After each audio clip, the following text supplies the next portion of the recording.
Fox Sports. We are Black Hawk. We are Wisconsin.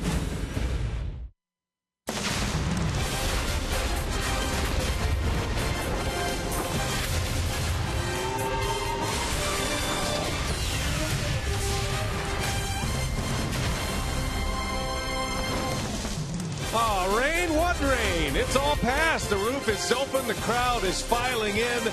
And we're ready for baseball tonight. The Pittsburgh Pirates and the Milwaukee Brewers, division rivals here at Miller Park. This was supposed to be our starting matchup on the mound tonight. Jimmy Nelson against Francisco Liriano. But we have just had a late scratch. Liriano, after loosening up, exiting the field. And Pittsburgh is going with a spot starter tonight, Vance Worley. So Worley, the right-hander, against Jimmy Nelson this evening. Hi, everybody. We welcome you from Miller Park, getting ready for Game 2 of this series alongside the Brewers Wall of Honor member, Bill Schroeder. I'm Brian Anderson. Sophia Menard will have more on that story and more coming up in just a little bit. So it's going to be a new pitcher for the Pirates, indeed, Vance Worley. But the pitcher on the mound for the Brewers is Jimmy Nelson, and this guy took his game maybe to another level in his last start, and this is the kind of pitcher that the Pirates have seen all year. Yeah, no kidding, and he's starting to turn the corner, not just once in a while a good start, but right now Jimmy Nelson started to get that consistency that the Brewers are hoping that he would find. He's done particularly well against the Pirates this year, 2-1 in 3 starts. He's only allowed 2 earned runs in 18 innings, and both of those runs came in 1 loss in April against the Pirates. He's won 3 of his last 4. Outstanding. Remember his first start of the year against the Pirates here at Miller Park. They found that he saw that curveball. That curveball was something new to the Pirates. They didn't seen it before, and hopefully he's going to continue with that. He is right now pitching as well as he has as a Brewer. And his numbers against Pittsburgh, standing up tall, just 2 earned runs in 18 innings. Sophia with more on Jimmy Nelson. We'll get into the dugout a little bit. Maybe a report on a late scratch for the Pirates as well in Liriano. All that's coming up next on Fox Sports Wisconsin.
brought to you by Menards. Save big money at Menards on all your home improvement needs.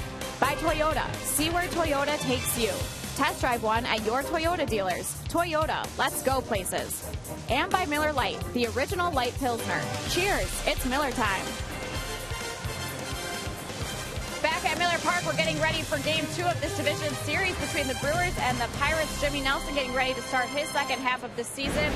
For the Pirates, a late scratch for their starter, Francisco Liriano. Vance Worley will instead make the start for Liriano as he's scratched with neck tightness. But for Jimmy Nelson, it was a good first half of his season, starting his first major league season. And for Nelson, it's about building off of what he was able to do in the first half, addressing what the keys are for him moving forward in the second half. Getting ahead of hitters, really. It's the biggest difference, between my good games and bad games this year is just that strike one. And, because I've been doing a better job this year putting guys away. It's just getting to those 2 strike counts that I need to be more consistent with, really. And that helps me get deeper into the games and use less pitches each inning. Liriano, a late scratch with neck tightness. It will instead be Vance Worley. Jimmy Nelson looks to continue his success against the Pirates. We have first pitch coming up next.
Nelson and the Brew Crew in their throwback uniforms as we honor the Negro Leagues here tonight. And Brewers baseball on Fox Sports Wisconsin, presented by Potawatomi Hotel and Casino. Book your stay now. Brewers decked out in their 1923 Milwaukee Bears uniforms. Barrelman, he is in his vintage style always. As we're ready to play ball here today, and we've got a new pitcher for the Pirates for Clint Hurdle. That has to be a major distraction right before the game. And we have a new Brewers lineup than the one that was posted. As for the Pirates, they remain the same other than their pitcher tonight.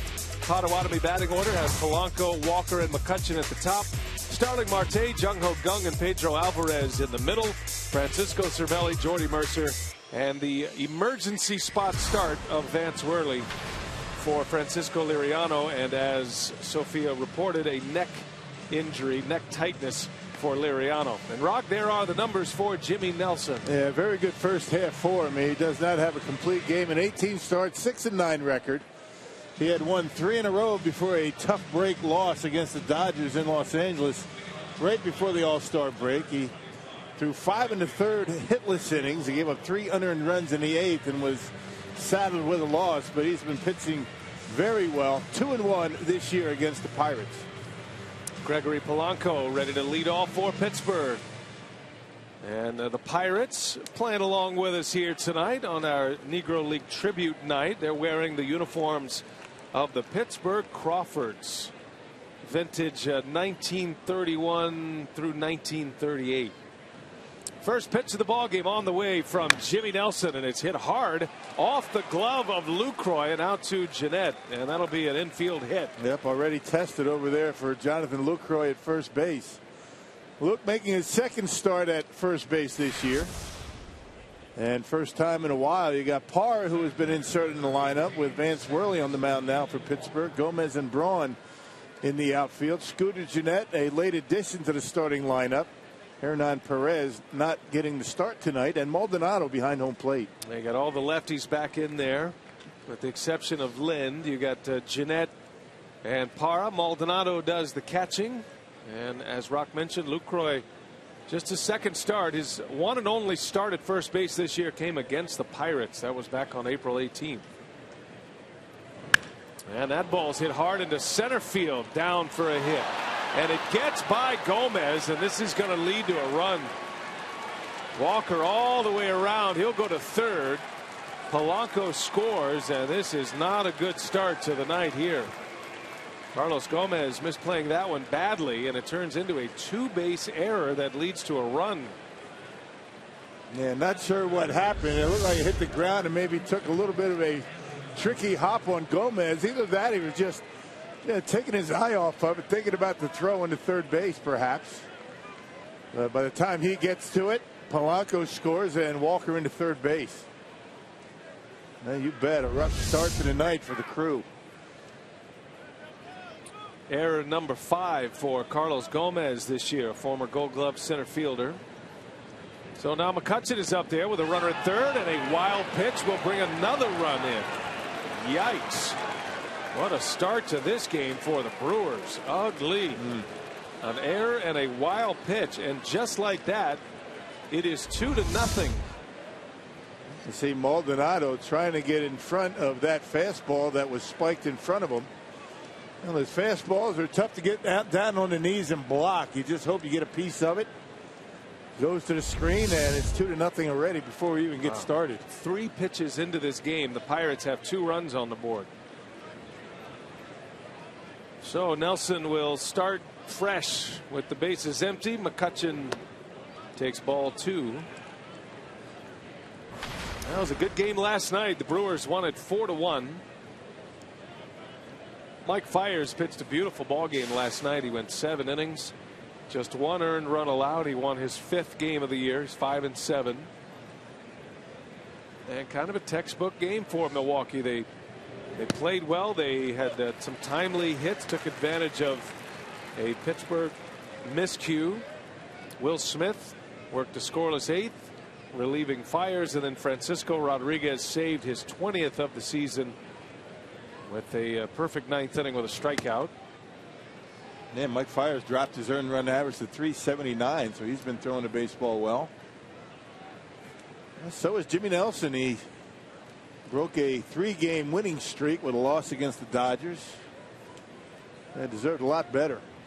3 unearned runs in the 8th.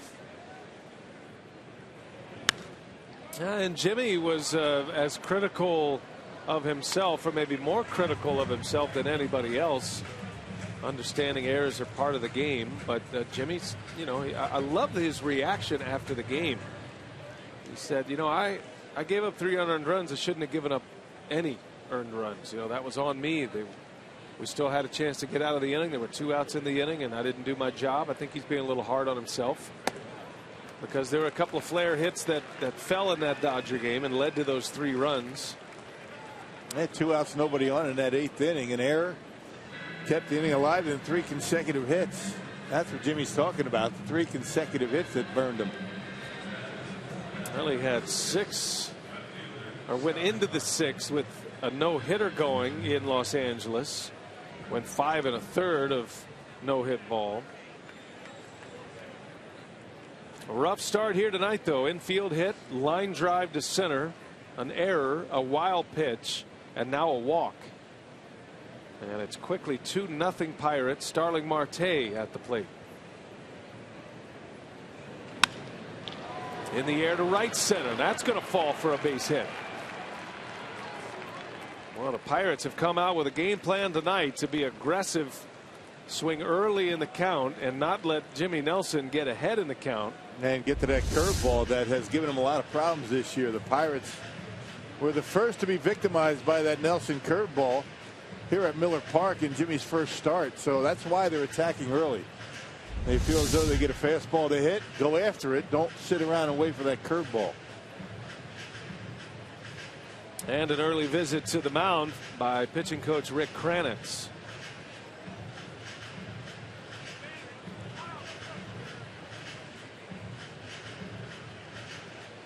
So the first 4 batters have reached, and Nelson will face Jung Ho Kang now. Nobody out, first and second. Kang provided the only tally of the night for Pittsburgh last night. Hit a home run off fires in the 7th inning. It was a no-doubter. He hit a line shot out of here.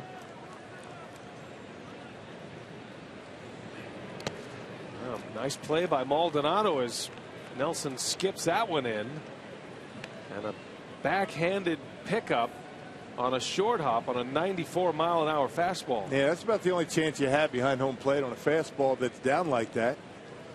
They're just not quick enough to be able to get on the knees with a fastball at 94. You just try and backhand it and see what happens.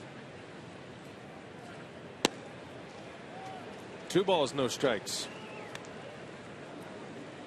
That's how it goes, right? The team is aggressive, swinging the bat early. Pitching coach goes out. Maybe a conversation about, hey, don't have such great command in the zone. Let's work the corners a little bit. And now he's fallen behind 2-0 on Kang. There's a strike. It's been 8 days between starts for Jimmy. Not sure if that's going to affect his command at all. And usually they pitch on 4 days rest. Almost twice that.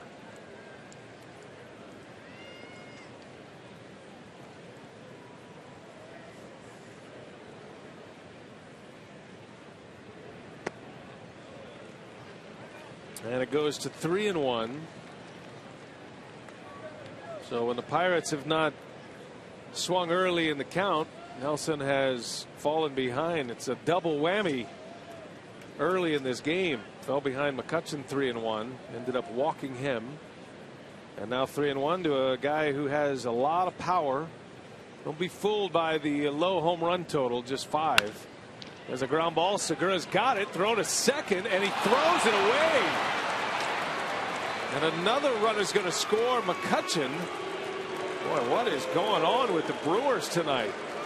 I think his play was at third base. I mean, he was going into the hole like that, and he was able to get to it. And Ramirez was at the bag, so I think the easy play, or the easier play for Segura there, would be a throw to third base. He wasn't going to be able to turn 2, and no chance for Jeanette to even get a glove on it. That wasn't even close. Still nobody out. 2 errors on the board for the Brewers, and 3 runs in. Goodness. Well, it's just unacceptable to start a game this way. 2 errors and a wild pitch, and the first 5 batters have reached. They're going to give Kang a hit on that. That'll be an infield hit, and then the run scores on an E6.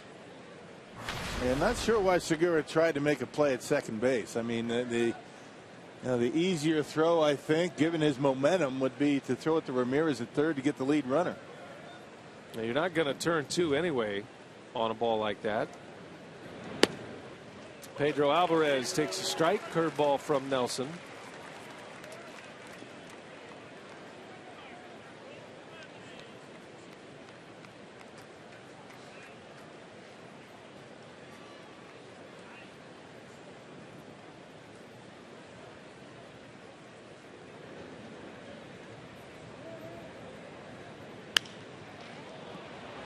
Well, Jimmy's still looking for his first out of this game. 3 runs are in, second and third for the Pirates. This might be the kind of start you would expect right after the All-Star break, but the Brewers played solid yesterday. Pretty much all aspects of the game, but one day removed from the All-Star break, and things have not gone very well fundamentally for these guys. I don't think you could start a game any worse than this right now for the Brewers, and that hits Alvarez. I stand corrected. Another batter will reach. There's been a lot of hit batters in this series already. 5 yesterday. And Jimmy gets Alvarez on the foot, it looked like. So each team has hit 3 batters in the series. Wow. This is as ugly as it gets. Still nobody out. 3 runs are in. The bases are loaded. And here is Francisco Cervelli. Well, the one good news item for the Brewers, it's not going to be Francisco Liriano, who's one of the best left-handers in the big leagues. He's been scratched tonight. Vance Worley will get the start, and you're hoping to chase him early, score some runs, and get into that Pittsburgh bullpen. We'll see. But the way this is starting, Brewers are digging themselves a very deep hole. And Jimmy really, I think, rattled by those first couple of hitters. The 2 base hits to start the inning, Polanco and Walker, and all of a sudden tried to be a little bit fine on the corners and lost his command. Not able to get ahead in the count. Cervelli, a little flare. Braun's coming in. He's got it. Tagging at third base is Marte. The throw on the money and out at home. That's what they needed. Ryan Braun cuts down a potential run. What a beautiful throw. And not too many guys are going to try and score on that. A very shallow fly ball out in the right. And Maldonado, look where he's set up. He gives him the room. Once he has the ball, he can move over toward the home plate, but he did give him the plate to look at. Well done by Maldonado. You can see able to get him as he's trying to slide with the hand. And Marte, one of the fastest guys in the league, able to get him at home plate. There's where it is. There's the foot when he catches the baseball, and nothing wrong with that. That's within the confines of the rules. Boy, that could be a game-changing play in this one here today, and we're only in the first inning. And Nelson spins one in for a strike on Jordy Nelson. Put goes 9-2. A double play for the first 2 outs of the inning. That's the thing about Ryan Braun and that arm. Very quick release, like an infielder. He was an infielder when he came up. And very accurate. That was a perfect throw to Maldonado. Who gave him an easy hop to handle.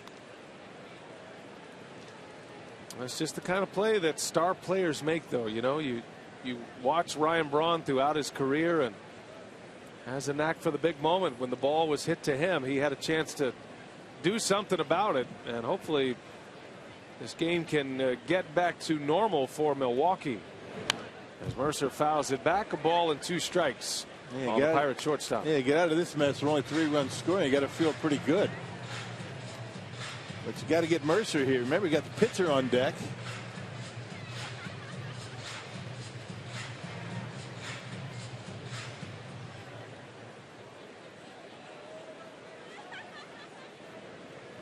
I think Vance Worley has a look-alike in the stands tonight. Right by the on-deck circle. 1 ball, 2 strikes. Got him. Nelson does get out of it. 3 runs are in, bases loaded, nobody out, and that's all they get. Good throw, Ryan Braun.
And here they come in the bottom of the first, and a bunch of changes in the Brewers lineup. Gerardo Parra is back in.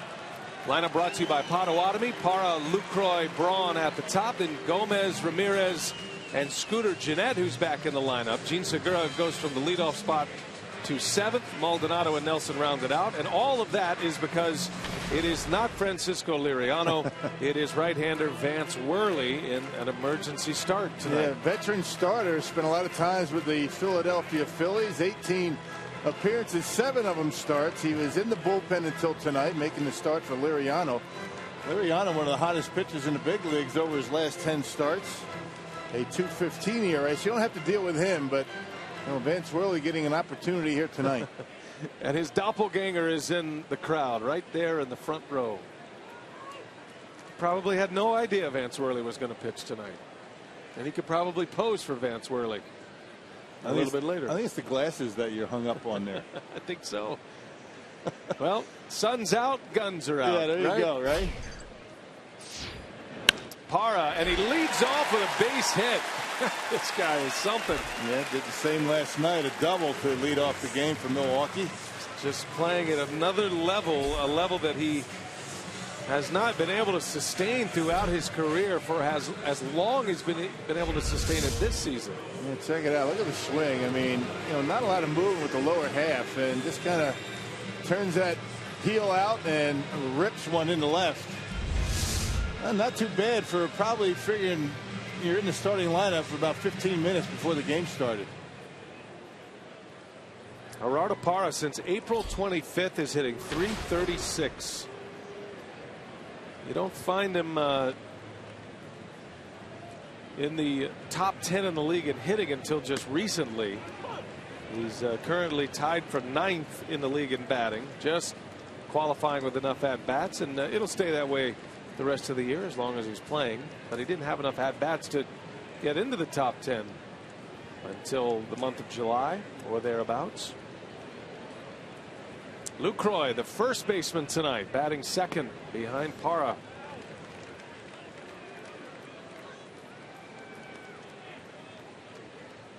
Francisco Liriano is out with a neck strain, and I'm sure he's back in the clubhouse or the athletic training room or wherever he is thinking, man, 3 runs in the first inning. Go figure. Hadn't got a lot of run support. That's the way it goes. Vance Worley, not a hard thrower. Get it up there at about 92 once in a while. Slider, change, and a curveball. Mixes it up to both left-handers and right-handers. Has one of the great nicknames in the game. They call him the Vanimal. Spent some time with the Philadelphia Phillies. Actually had a very good rookie season with the Phillies. In 2011, was an 11-game winner that year in the starting rotation. Had an ERA of 3.01, and he was in the running for Rookie of the Year. That was the year Craig Kimbrell won it. The Braves closer at the time. Worley finished 3rd in the voting that season, behind a couple of Braves, Kimbrell and Freddie Freeman.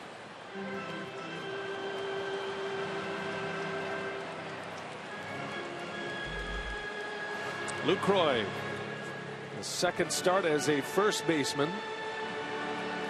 Craig Counsell talking about the opportunity maybe to take a bit of a mental break. Catching does require a lot from a player, both sides, not just as a hitter, but also the defensive game plan. And a ground ball. Worley's got it, goes to second, and out there. This is going to turn into a double play. Heck of a play by Vance Worley. Yeah, he fields his position well, and Parra was even running on the pitch, but Worley still able to spin around and get him at second base. And the Pirates turned an easy double play. That's the 104th double play turned by the Pirates. That's the most in all the National League. That's a nice play. 1-6-3 it goes. And on a hot, humid night in Milwaukee. Fortunate, though, the roof is open. That storm that blew through here this afternoon and had some tornadoes in the area as well. They had the roof closed up and the panels closed, and it was a sauna inside Miller Park for batting practice. So fortunate the weather has passed the bad weather. Now we have some great weather here for the rest of the night. Clear skies up above. Seems like humidity's broken a little bit, or is that just the air conditioning up here in the booth? Could be the breeze machine over there. Ryan Braun with the bases empty, and there's strike one. And let's check the Pittsburgh defense, courtesy of Menards. You got Marte, McCutchen, and Polanco. Very good outfield with Gung, Mercer, Walker, Alvarez around the horn. Cervelli catches tonight. Broken bat. And over is Walker, and safe. Ryan Braun beats it out. Walker fumbled with it just enough to get Braun a little light at the end of that tunnel. Yeah, the little double clutch. I'm not sure if he waited for Alvarez to get there or not. Alvarez starts for it, then gets back. Yeah, he waited for Alvarez to get there, and it looked like Ryan beat it. And it doesn't look like the Pirates are going to send it to a review. It's going to be safe, a base hit. For Ryan Braun, a hustle single. Yeah, he was busting it out of the box. Well, I tell you, Alvarez has had all kinds of problems over at first base. The Pirates, one of the worst defensive teams in the National League, and Pedro Alvarez at first base has 15 errors. Opened the door last night for the Brewers to score their third run on his 15th error. The closest first baseman as far as errors go is Joey Votto with 5. That's the kind of year it's been defensively for the Pirates first baseman tonight. And most of the errors that he committed when he was playing third base were throwing errors. So the Pirates figured that's not going to be a problem anymore. And he still hurts him defensively. Carlos Gomez, and a swing and a miss. Helmet pops off. 1 ball, 1 strike on Gomez. 2 hits in the inning. A double play wiped out the first hit. Gomez up there with 2 away, and Braun at first.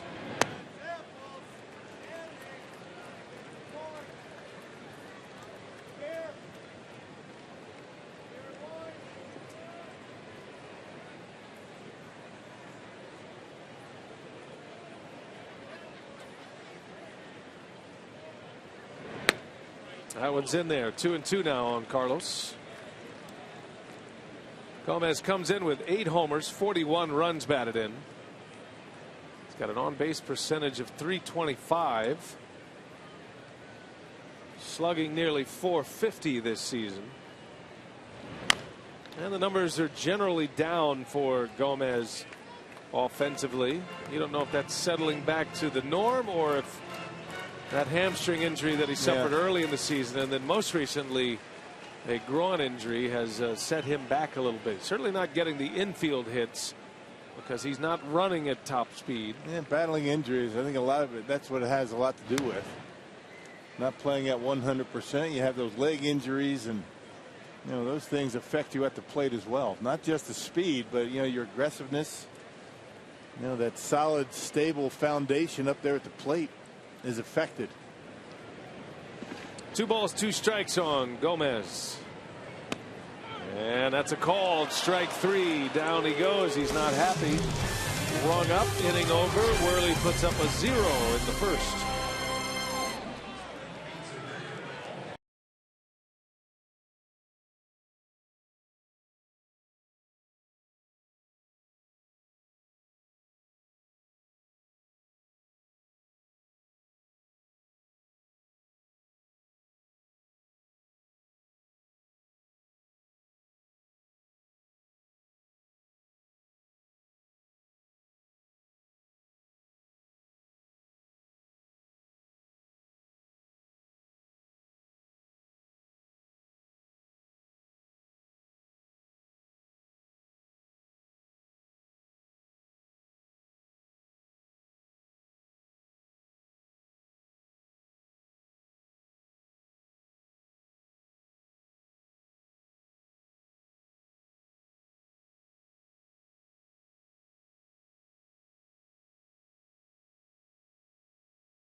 Braun.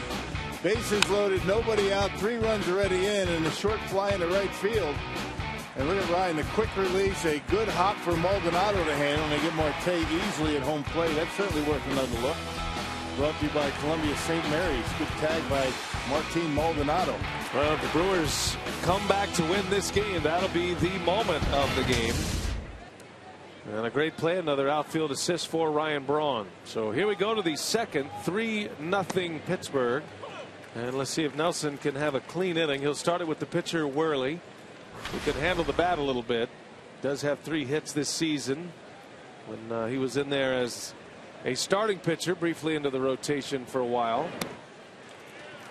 And now operating as the long man for the Pirates, and the long man knows any day could be his day on the mound. And Francisco Liriano was out throwing and getting ready for his start, and then he walked off the field. A neck strain for the talented left-hander of the Pirates. And Nelson makes quick work of Vance Worley. Struck him out. Back-to-back Ks for Jimmy. And 1 gone here in the second. Hey, this summer the Brewers are giving away a free T-shirt at every Friday home game in June, July, and August. The next Free Shirt Friday is scheduled for July 31st when the Cubs come to town. All fans in Miller Park get a free Brewers T-shirt courtesy of Experience Fitness. Visit Brewers.com for tickets. Well, Rocky had a great night last night, enshrined in the Wall of Honor, and you know, we trudged on without you on the broadcast, but I do now really appreciate your promo reading abilities. Yeah. Now that you're back. Are you talking about you struggled through them and the fact you just had to do them? Just the fact that I had to do them, but no, it was a great night, and we were really proud of you and happy for you. And yeah. We enjoyed the entire evening, and I know you were out of here after the second inning, but a lot of great things were said about you on our broadcast last night, and congratulations. Yeah, thanks. I really appreciate all the Brewers did. I mean, they rolled out the red carpet for my family and I, and my wife Kate. Appreciate all you guys did here. The extra work that you had to suffer through last night. Everybody in the production truck. It was a great night, and I'm very appreciative of everybody that was involved. Ground ball to Jeanette, and Polanco is out. 2 gone in the inning. We still have the what do we call that? The plaque. Yeah. So there's one on the wall, and then there's the plaque. This was last night, and you guys are kind of handling that plaque no problem. But that's a different plaque than the one we have here in the booth. Right. So I got to going back to this now, right? That was the first pitch. Close. Good job, buddy. He skipped one in on that Cedar. Made a nice pick, though. Yeah, the young lady that threw before I did, maybe she should have thrown for me. She did make it all the That way was in. a perfect throw. But Ed Cedar, the only thing he asked of me, he said, don't make it low.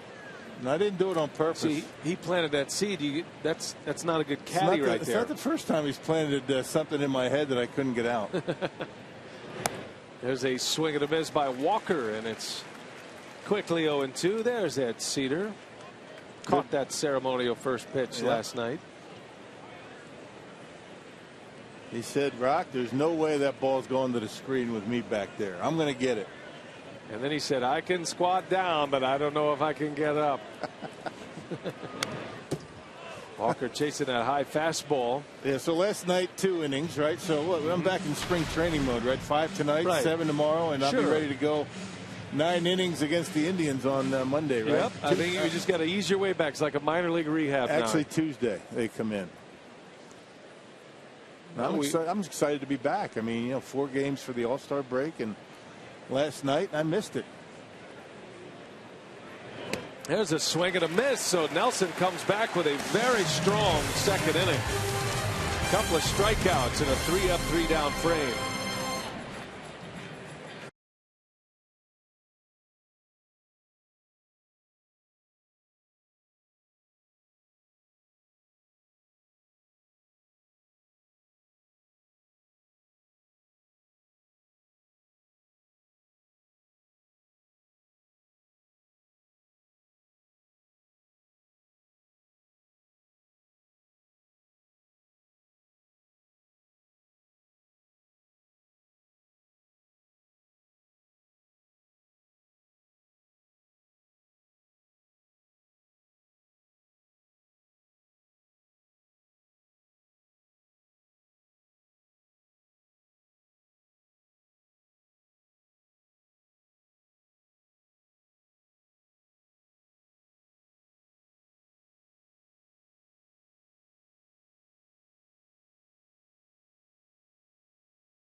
second. Brewers are coming up.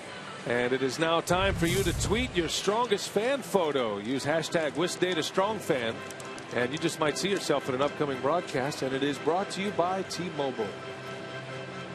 A 3-run Pittsburgh first. Incidentally, all 3 of those runs were earned runs against Jimmy Nelson, despite 2 errors in that first inning. Nelson comes back strong with a scoreless second. And let's see if the Brewers can mount a comeback here tonight, spotting the Pirates 3 runs. Ramos Ramirez will start it, hitting 5th in the batting order tonight without Adam Lind. And a little soft liner that's going to fall, a base hit. So Ramirez reaches the 3rd hit already against Vance Worley. Yeah, Ramirez really starting to swing the bat well. He's starting to heat up as the weather does, and able to drop one in front of Marte and left. Looked like Marte was having a difficult time with those that sun out there beaming through the glass panels. He's shading his eyes, able to grab it and get it into the infield. Well, as that sun sets, it becomes a tough sun field in left. And for the next half hour to 45 minutes, have to keep an eye on a baseball in that direction as Scooter Gennett takes a strike. Scooter back in the starting lineup. Originally not in the starting lineup, but the left-hander Liriano scheduled to pitch, so he was a late add like Gerardo Parra. 2 of the 3 big lefty bats for the Brewers are in there.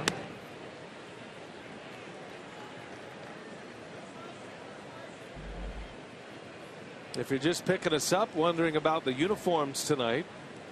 Tonight, the Brewers wearing the uniforms of the Milwaukee Bears. It is the 10th annual Negro League's tribute game here tonight. Celebrating a great league, a great moment in time of Major League Baseball that served the game very well, produced such great players. If you're ever in Kansas City and you have a chance to go to the Negro League Baseball Museum, please make it part of your routine to go there. That is a special place. I can only imagine what some of those guys could have accomplished had they been able to play in Major League Baseball back in those days. Some tremendous athletes, great players, put up some tremendous numbers. Adam Lind looks pretty natural in that uniform. Yeah, he's got that old school look about him. 3-1 to Gennett. Ground ball. That's through. A base hit.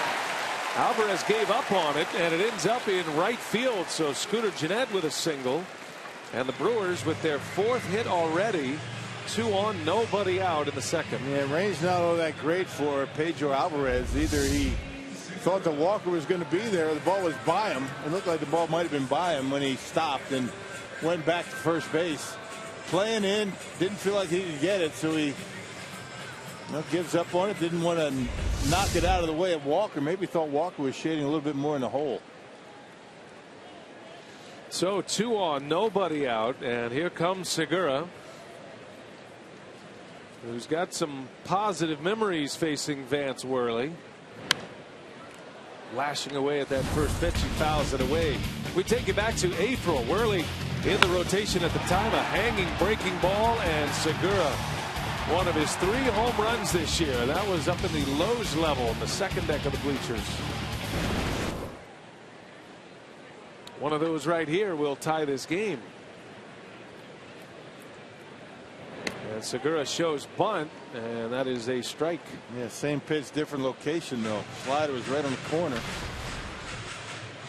The one that he hit out from Worley was a hanger.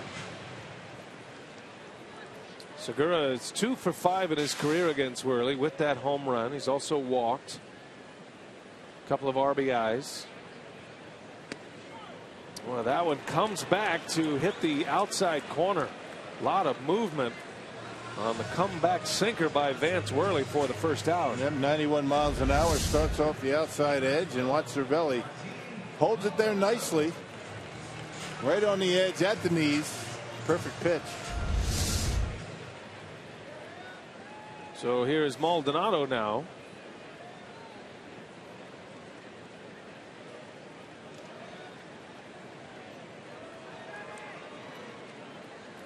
Maldonado has a couple of hits against Worley as well. He's 2 for 5. One of those hits being a double. And this is a spot where the Brewers need a big hit. You got the pitcher coming up next. So Worley has a way out of this inning if he can retire Maldonado in this spot. Not to say pitchers can't come up with hits every now and then, but you're not expecting it. First and second, 1 away. No balls, 2 strikes on Maldonado. Pitch is got a lot of movement on it. Well, he's got good movement on that heater. That one started very hittable, inner half, and then ended up busting him on the hands. Add a little, take a little off. Not a power pitcher. Matter of fact, the Pirates have a lot of ground ball pitchers on their staff. They lead the league in double plays. Now that can be a good news, bad news statistic sometimes. Means there are a lot of base runners out there. And the Pirates pitching staff does give up their fair share of hits outside of Garrett Cole and Liriano. And that is just mishandled by Cervelli. Not sure if he got crossed up or not, but Ramirez will take third base. That's not a strike. I mean, it looked like it was right down the middle of the plate. That's what Cervelli's talking about. You can't believe it. Cervelli didn't catch it for some reason. Must have got crossed up. Watch where this pitch is. I mean, where does that miss? Wow, that is a strike, and very fortunate for Maldonado. He's still around. That's right down the middle of the plate. And Cervelli can't believe it wasn't called a strike. So when umpires tell you that the way the catcher catches a ball doesn't influence how they call pitches, they are not being truthful. That's a good way to put it. That is right down the middle. Wow. So Maldonado with new life here. See if he can take advantage of it. And a chopper back to the mound. Worley looks the runner back, and there is out number 2. Second and third now, and Jimmy Nelson, the Brewer pitcher, is coming up.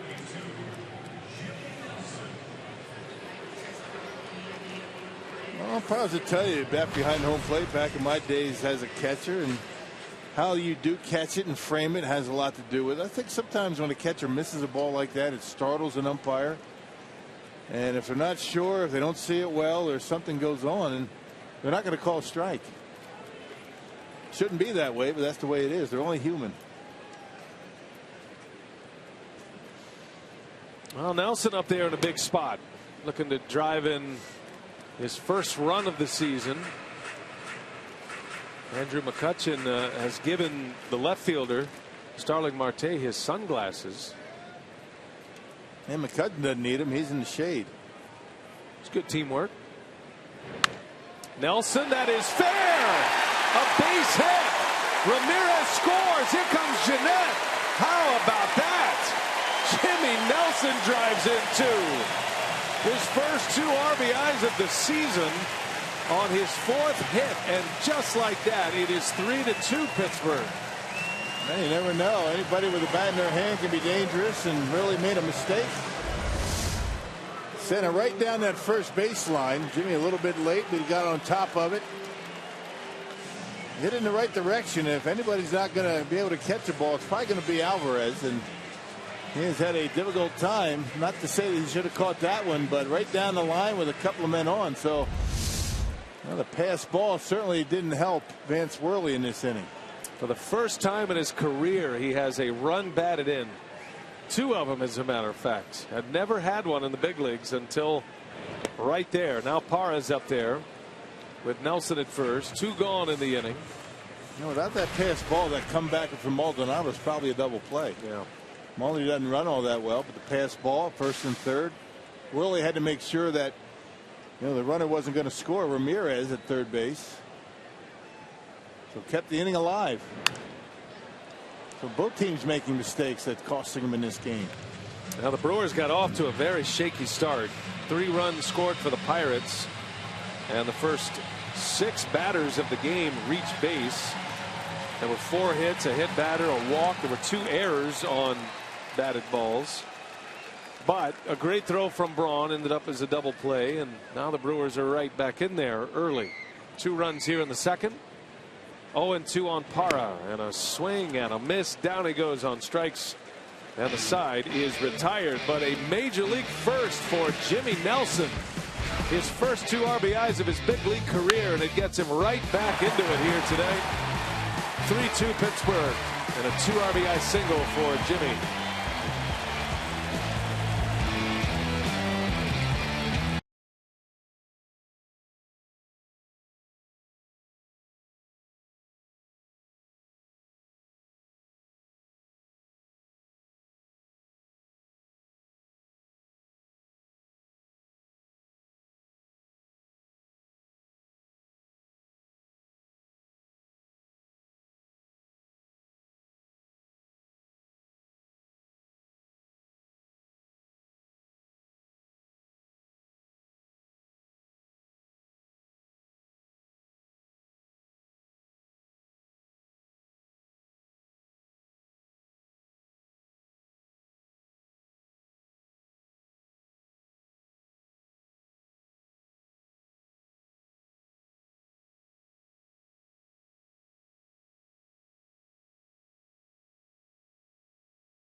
On Fox Sports Wisconsin is brought to you by Marshfield Clinic. Don't just live, shine. By Piggly Wiggly, the official supermarket of Fox Sports Wisconsin. And by Hupy and Abraham. 800-800-5678. Hupy and Abraham. Tell them you mean business. Back at Miller Park, Jimmy Nelson back to work as we go to the third, and he just drives in 2 to make this a 3-2 game. And we are pleased to be joined now by Brewers general manager Doug Melvin. And it's a Bill Schroeder weekend, and we saw you yesterday handing out the official Wall of Honor plaque to Rock. Well done. How was his first pitch? Did you have a chance to evaluate? I did. He bounced it, yeah. But if Eddie wouldn't have got down on that crouch, it might have gone to the backstop. Yeah. He promised me he wouldn't let it go to the screen, though. Well, you're used to throwing the other way from. Yeah, it's a different angle for me. Yeah, a little intimidating out there, yeah. Well, Doug, it's good to have you with us. And as Jimmy Nelson gets his final warm-ups in before we head to the third, I would imagine this is a really busy time for you and all general managers as we lead up to the trade deadline on July 31st. What's the activity been like for you? Have you been busy at this time? Yeah, you're trying to figure out, the teams that have expressed interest in the past in certain players. And as you know, things can change over a 7-day period, a 10-day window, and I always use the 10-day window. You go 8-2 or 7-3, and I think there's a lot of teams that are, got to be careful of where they're at. And I was talking to someone the other day. We were sort of reviewing and analyzing July trades of the past, and years ago, I remember the Texas Rangers. I think they were 5 back or 6 back, and this was before my time there, but they traded 4 Harold Baines and gave up a young Sammy Sosa and Wilson Alvarez, and those kind of things can happen. And Sosa went on and had that great career, but you just have to wait and see. Sometimes you get a call and the team's interested, and then basically laying the foundation in case there's something that comes up. My feelings are that usually the last 2 or 3 days, teams emotionally get involved now, and things will pick up at that point. So it really comes down to the last couple of days before the trading deadline to see, what kind of deals can be made. Are you making outward calls to organizations? Are you waiting for teams to call you about potential trades? Well, it's always better if they call you from a leverage standpoint. It's a great negotiating tactic, right? Yeah, I don't think it's any secret, but you wait, and then at there's certain points, what we try to do, and Zach Manassian and Carl Mueller with our pro scouting, between the analytics and the scouting, we identify clubs that may be fits for us, and then identify the teams. So I don't get involved calling 28 clubs when all these other clubs, or 29 clubs, whatever, that if there's not any interest in any of the players or some teams that are out of it, you try to really narrow down your criteria and your search, and things work better that way. And then the other thing is balancing off the so-called rumors.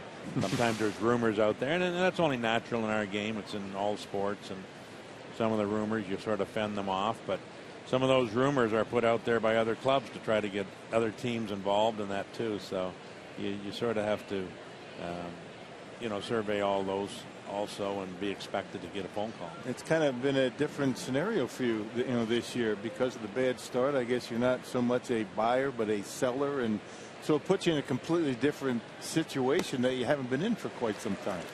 Yeah, that's a disappointing part of it is that we did this study, and over the last 10 years we have the second most 80 win seasons in the National League. Only the Cardinals have more, and that, so we've been a team that's been in the 80 win category, but that sticks you in the middle a little bit, and that's a decision and philosophical decisions we have to make. Is do we always want to be stuck in that 80 to 83 win range, because that doesn't usually get you to postseason.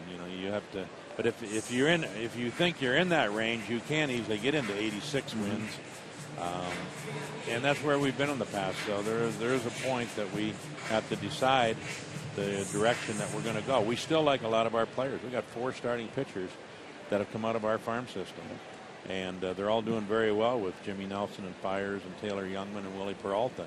You still got Chris Davis, Scooter Gennett, LaCroix. So we're still a young team. Ryan Braun's just 30 years of age. So we're still a young team in that regard, and that's what makes it difficult to go through with what we're going through, is being a young team, but we also do have some players that are facing free agency either this year or the next few years. Visiting with General Manager Doug Melvin. Top of the third here at Miller Park with Jimmy Nelson facing Starling Marte. McCutchen with a hit, and there is a strikeout for Jimmy Nelson. That's number 4 for him. Well, we came on the air tonight talking about the terrific run through the rotation here recently, and Jimmy Nelson is a big part of that. And also speculating a little bit, because there are 2 pitchers that are ready to come off the disabled list soon. Matt Garza is going to pitch Tuesday, and then Willie Peralta is expected back. Maybe 1 more minor league start, maybe 2, you guys are saying. So what do you do with the rotation at this point? Yeah, once Willie's done and he's ready to come back, we'll have to sit down and make that decision as to see where we're at. You always keep your fingers crossed and hope there's no other injuries. Matt Garza's going to come off on Tuesday, so we can probably handle that move, and the next move is obviously a decision has to be made at that particular time. But it's encouraging to see the younger guys come up, and the development process of Rick Tomlin, Fred Dabney down in the minor leagues. Our pitching coaches have prepared these guys for the big leagues. Sometimes it takes a little more time, but I always believe that that's the right thing, is to spend more time in the minor leagues, and then you're better prepared. It's always best if you're prepared, you come up here and you come up here to stay, as opposed to coming up and going back down and coming back up and going down again. It's an emotional roller coaster. There's a lot of uncertainty. You put pressure on themselves to try to pitch well so they don't go back down. So I like the development process that the guys have done with the 4 young pitchers, and hope that the 4 of them are here to stay. That's very important, because if they are, and I don't have any reason to think that they're not going to be here, then it's a good sign for the future.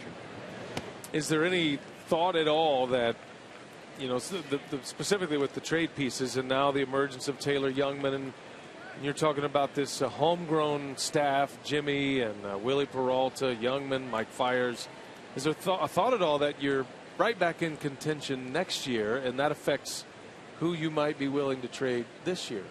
For example, Carlos Gomez under contract next season. Adam Lind could be a Brewer as well. So how much of that goes into your decision making when you're discussing trades and you're thinking about next season, perhaps? Yeah, that's what makes it difficult, because they are good players in that. And like I say, you have to wait till. We haven't had success with players with free agency. We've, in the past we traded Carlos Lee in his free agent year. We got Francisco Cordero back, but you had him for a couple years, and then you lost Francisco Cordero. We lost Prince Fielder to free agency. We had to trade Zach Greinke because he was going into free agency. So we haven't had any luck in keeping free agents. It's and they have that right. I don't ever criticize a player. Once he becomes a free agent, he's got a right to go out there, and that's what free agency is about. Not only to get the most money that they can get on the market, but they can pick and choose the city that they want to play in. So that's what free agency is all about, and that's what they bargained for. But we haven't had that kind of success to be able to keep free agents. We've had success signing guys, Giovanni Gallardo, Jonathan LaCroix, Gomez, to contracts, to keeping them here at a young age, and maybe keeping them into a year of free agency or so. But because of the history of not being able to keep free agency, that does come into our thinking too. You have to decide, do you want to just get players? The qualifying offer now is going to be somewhere in the $16 to $17 million range, and that's higher than any one of the salaries on our ball club. So that does go into the thinking of what we have to do for the short term and, more importantly, the long term. It's been kind of a head scratcher up here when you look at Taylor Youngman, the success that Taylor has had at the big league level, and on the surface, when you look at his minor league numbers and his minor league career, nothing really sticks out too much. But how do you account for a guy that seemingly on the surface has struggled in the minor leagues, has come up here and dominated in his first handful of starts? Well, I'm not a big believer that the minor league numbers always translate to big league success or failure, just because there's so many variables in the minor leagues.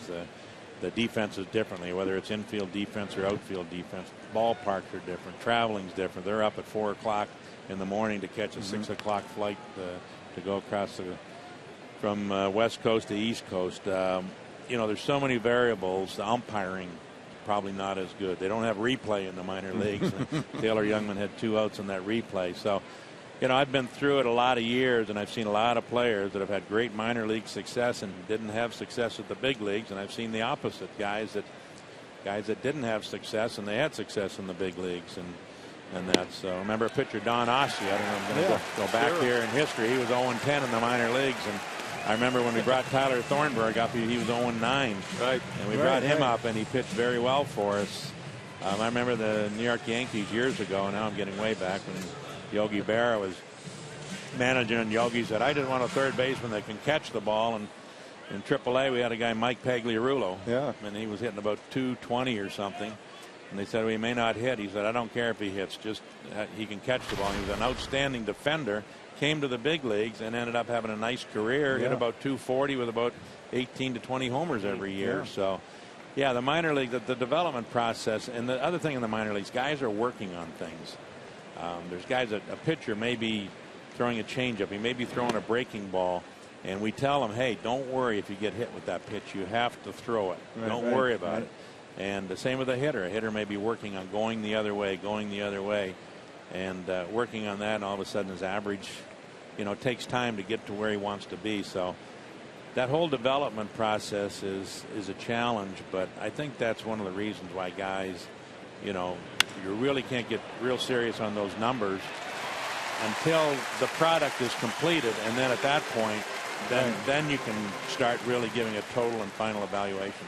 All right, Doug, great to have you as always. Thanks, great information. Brian. I know it's going to be a busy couple of weeks for you, and we wish you the best. We look forward to having you back. Great, thank you. All right, that's Doug Melvin on his way out. We're on our way to the bottom of the third at Miller Park.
The Brewers 2, 3 runs in the first for Pittsburgh. Milwaukee got a couple on a 2 RBI single by Jimmy Nelson in the second inning. So here we go to the home third. Lucroy, Braun, and Gomez will start it against Vance Worley. And if you were expecting to see Francisco Liriano tonight, he was indeed the scheduled pitcher, but he walked off the field here at Miller Park after his pregame warm-ups, a neck strain. So Worley marches on here in the third. Thanks to Doug Melvin, always interesting to catch up with him and very enlightening as much as he can tell. There's a lot of things he can't say right now, but I know it's a busy time for him and his staff in the baseball ops department, and there could be some very important trades to be made if the Brewers are in fact going to be trading some players. This is the time you have to try to grab some prospects and bolster that minor league system. Yeah, a lot more than meets the eye when you're talking about trading away some of your players for this year. You made a good point about, setting yourself up for next year if you feel like you have a chance to compete next year, which the Brewers feel as though they do. Doug Melvin rattling off a number of guys that were young still, and you got to be careful. Fine line you have to draw when you're talking about making player decisions. Lucroy bounces out. He's 0 for 2 here tonight. Here comes Ryan Braun, who reached on a hustle infield single in the first inning. And his throw in the top of the first and an outfield assist. The big moment of this game so far. The Pirates had 3 runs in, the bases loaded with nobody out and 3 runs in, and did not score any more runs. Braun threw out a runner on a fly ball, threw out a runner at the plate, and then Nelson had a strikeout to end the inning. And then it was Jimmy Nelson who drove in a pair in the second inning to make it 3-2.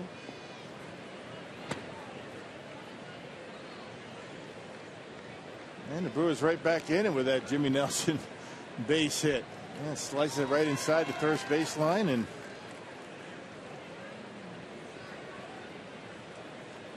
different ball game.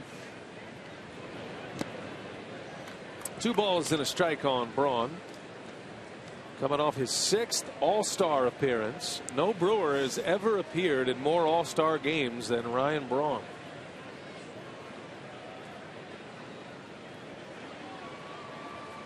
And he was a late add to the All-Star team. Got into the game in the 9th inning, had a triple. And an American League win. Not an easy ballpark to hit a triple in. Great American ballpark. He shot one down the right field line, just inside the bag at first. Not enough for the National League to overtake the American League, however. That one's hit hard but foul. Slicing in the seats.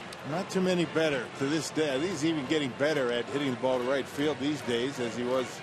He's always been able to spray the ball around, not spray it, but hit it hard line to line, but using right field a lot this year, driving the ball in that direction. 3-2 to Braun, and he swings and fouls it away. Ryan, that triple he had, that was in a pinch hit appearance, and he has 2 career triples in All-Star games. Also had one in 2012. Both of those triples have been right field hits, opposite field hits. Ground ball towards short. Jordy Mercer bobbles. Wow. Boy, there's just something in the air tonight. That is the first Pirates error. They've had a couple of miscues that haven't shown up as errors in this game. That is the 3rd error of the game already. And this one go right off his knee. I'm not sure. Watch him back up on it. That was the first mistake that he made. They let it play him. Remember the old Little League coach telling you, don't let it play you. You play the baseball, charge it, make the play. He got caught on a tricky hop because he backed up on it. Mercer is one of the great defensive shortstops in the league.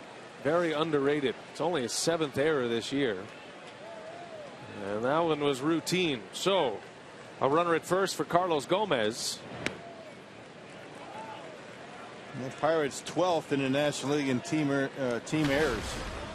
Now 64 errors for him. So neither one of these two teams very good defensively throughout the season.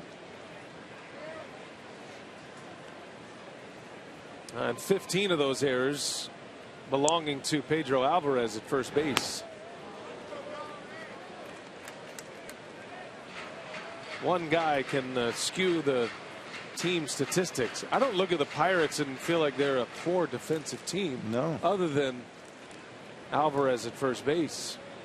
Yeah, very solid in the outfield. They cover a lot of ground, and they all have very good throwing arms. Up the middle, pretty good. Neil Walker, average range, but he pretty much handles everything he can get to.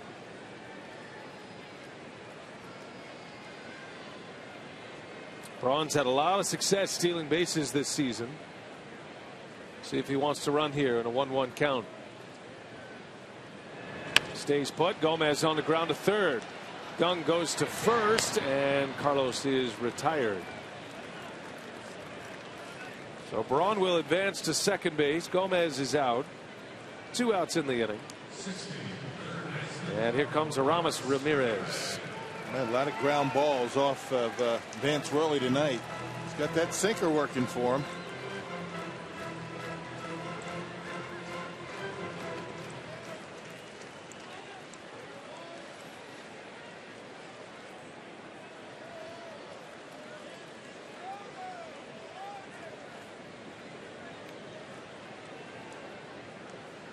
Ramirez always ready to swing at the first pitch. Takes it this time right down the middle, a strike. Had a single his last time up into left field. Scored the first Brewers run. 2 RBI single by Jimmy Nelson.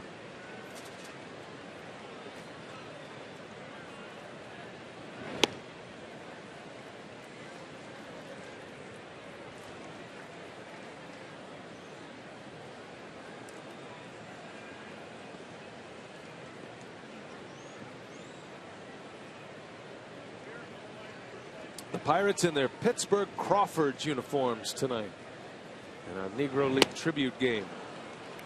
1-2 the count. That's a good slider that time by Worley. Got a good breaking pitch. Sinker's working for him.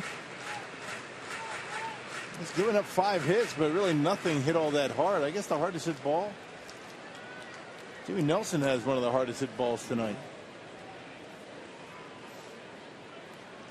1-2, and that misses. Worley's had success on that outside corner with his fastball so far tonight.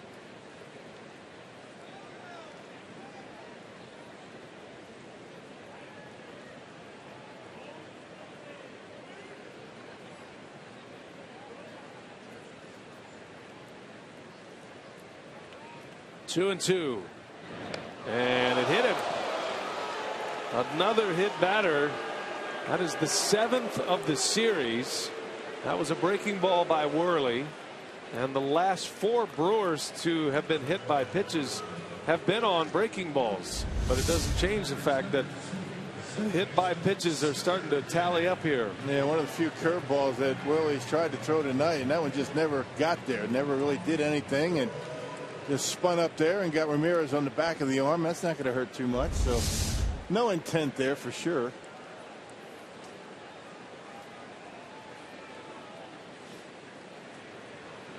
So Ramirez reaches. Here's Scooter Gennett now with 2 on and 2 away. Yep, an error and a hit batter. Let's make it pay here.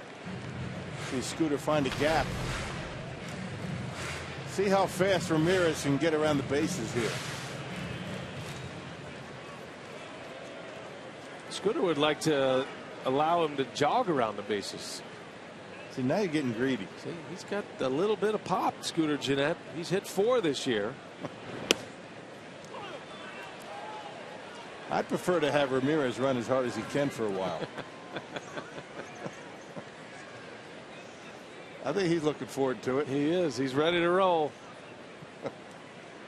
Got the socks pulled up, the special socks going. He just looks faster. Yeah. 1 ball, 1 strike. And Gennett is late, fouls it away. 1-2 now. Scooter had a single his last time up. He punched one through the hole between first and second.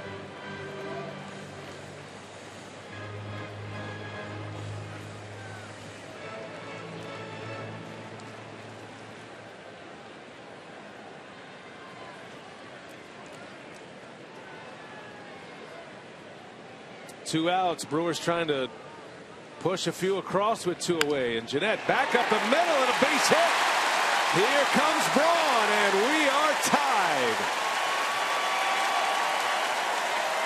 The Brewers have come back after spotting the Pirates 3 in the first. Jeanette with a 2-out, 2-strike hit produces a run. Yeah, 2 hits for Scooter now. Watch this good job of hitting by Scooter, pulling the hands in. Yeah, that sink was supposed to be in, leaked out over the heart of the plate, didn't try and pull it. And into center field, so the error and the hit batter come back to haunt Vance Worley in this inning. It'll be an unearned run, but it counts. Ray Searage, the Pirates pitching coach, on his way out. There's another guy that looks good in those old uniforms, Ray Searage. Old teammate of mine with the Brewers. Well, it's nice of the Pirates to participate with us tonight with the Brewers in the Negro League tribute. So that's good work on the organization. Clint Hurl's getting an update. There's a former Brewer, Corey Hart. He is out with a shoulder and a knee injury. Had a shoulder injury that put him on the DL, and then actually tweaked his knee in his comeback. Got a little gray in that beard, doesn't he? Hard to believe, getting up there.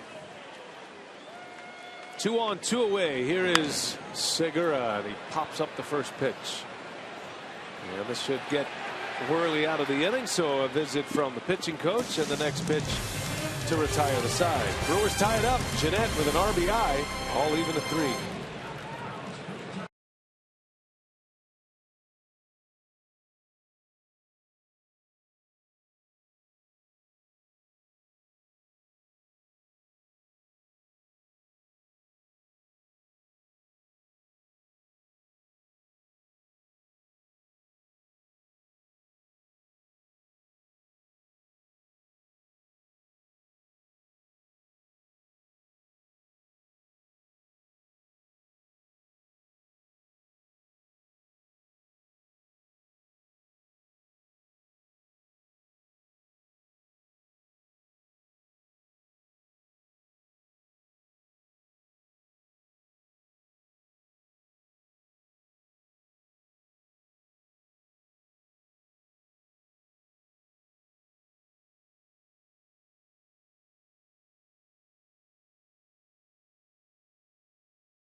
All tied at 3. The Brewers scoring 3 unanswered after the Pirates scored the first 3 in the first inning.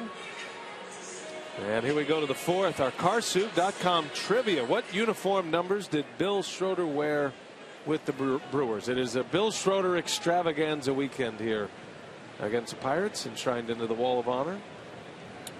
You're not allowed to answer that question. Does that include spring training? I had some pretty high numbers in the beginning. You ever reach up into the 70s? No. Upper 60s. First locker by the door in Sun City. Mm-hmm. It was hard getting dressed, you know, because they kept that door wide open. For everybody to see. Don't worry, folks. Yeah. He won't be there long. I had to slide. Yeah, that's right. I had to slide down a few lockers to actually get dressed.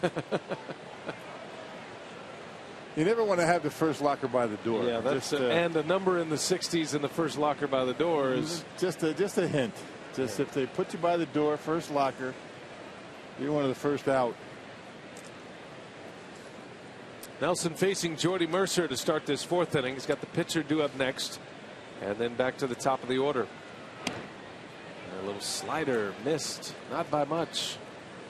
2-1 on Mercer, who struck out in the 1st inning with a couple of men on base. Pirates scored 3 runs in the 1st and then had bases loaded, nobody out, could not score any more. And now the Brewers have come back to tie it. Mercer in the air to right, routine for Braun. 1 away in the 4th. A nice recovery for Jimmy Nelson after that rough 1st inning. Part of the maturity process for a pitcher. We talked about Jimmy and how he's kind of taken a different course. He's not as inconsistent as he has been in the beginning of the season, and starting to level out, showing that consistency. And after a rough 1st inning, able to calm things down here, throwing some good quality strikes early in the count. Vance Worley now. Pirate pitcher goes old school. He's got the pant legs up to the knees, no batting gloves.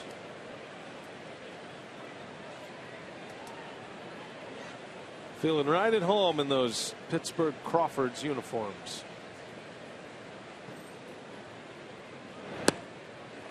0-2. Nelson's thrown his best breaking balls of the night to Vance Worley. That's a good slider that time. He struck him out on that pitch in the 2nd.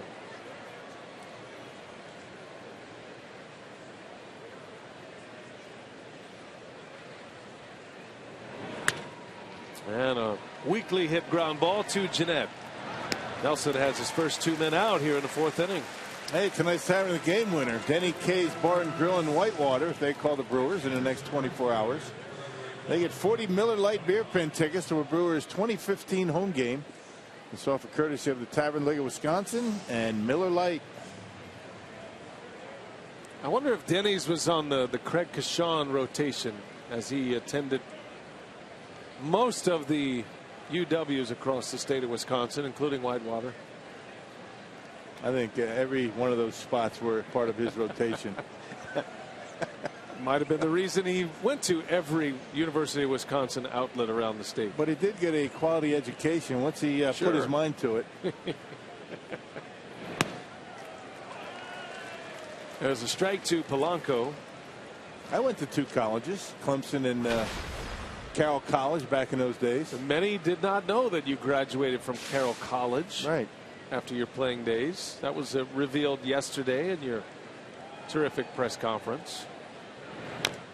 I was kind of hoping you'd bring your granddaughter down, though, Madeline, have a Steph Curry kind of moment there. Yeah, I wasn't a big fan of that. I was surprised, though, that Madeline, she was very attached to me over the last couple of days, and they're down there on the field by the dugout, and thought when I went out for the first pitch, she was going to follow me. Which would have been fine. That would have been great. It would have completely taken everybody's mind off of my throw. Which was terrible. Completely distracted everybody. Watch Madeline not to throw. Well, next time. Matter of fact, I should have done that. In 2025, when you're celebrating your 30th anniversary in the booth, 2024, I guess it would be. Let's make sure Madeline will be out there. She'll be, what, 12 at the time? There'll be others.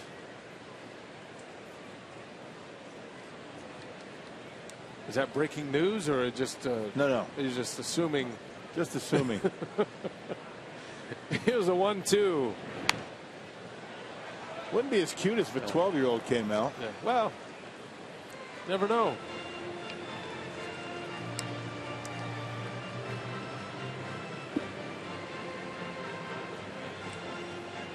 Just ruined a lot of 12-year-olds' nights tonight.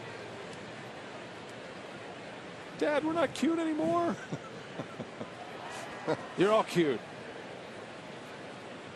Just not run to the mound on first pitch cute. 1-2 pitch to Polanco. Chopper to short. Segura's got to hurry it over to first. He does, and Polanco is out. And Jimmy Nelson works a 3 up, 3 down, 4th inning.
On our Negro League tribute night here at Miller Park.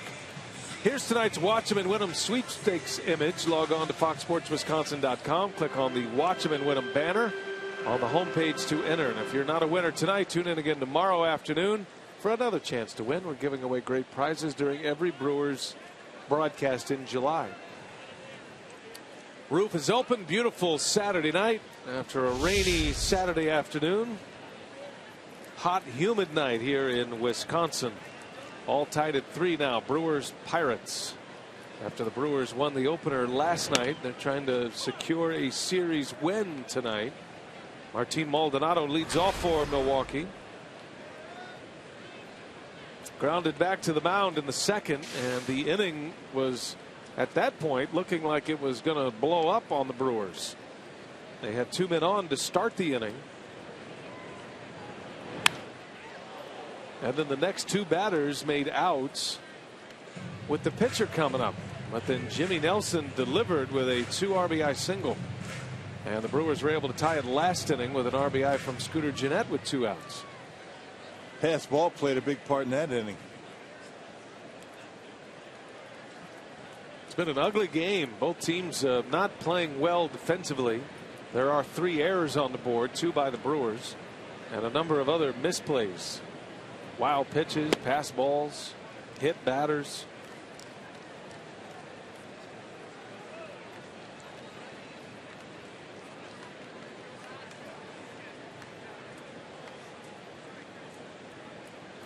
Maldonado, the backup catcher, getting a chance with Lucroy at first base tonight.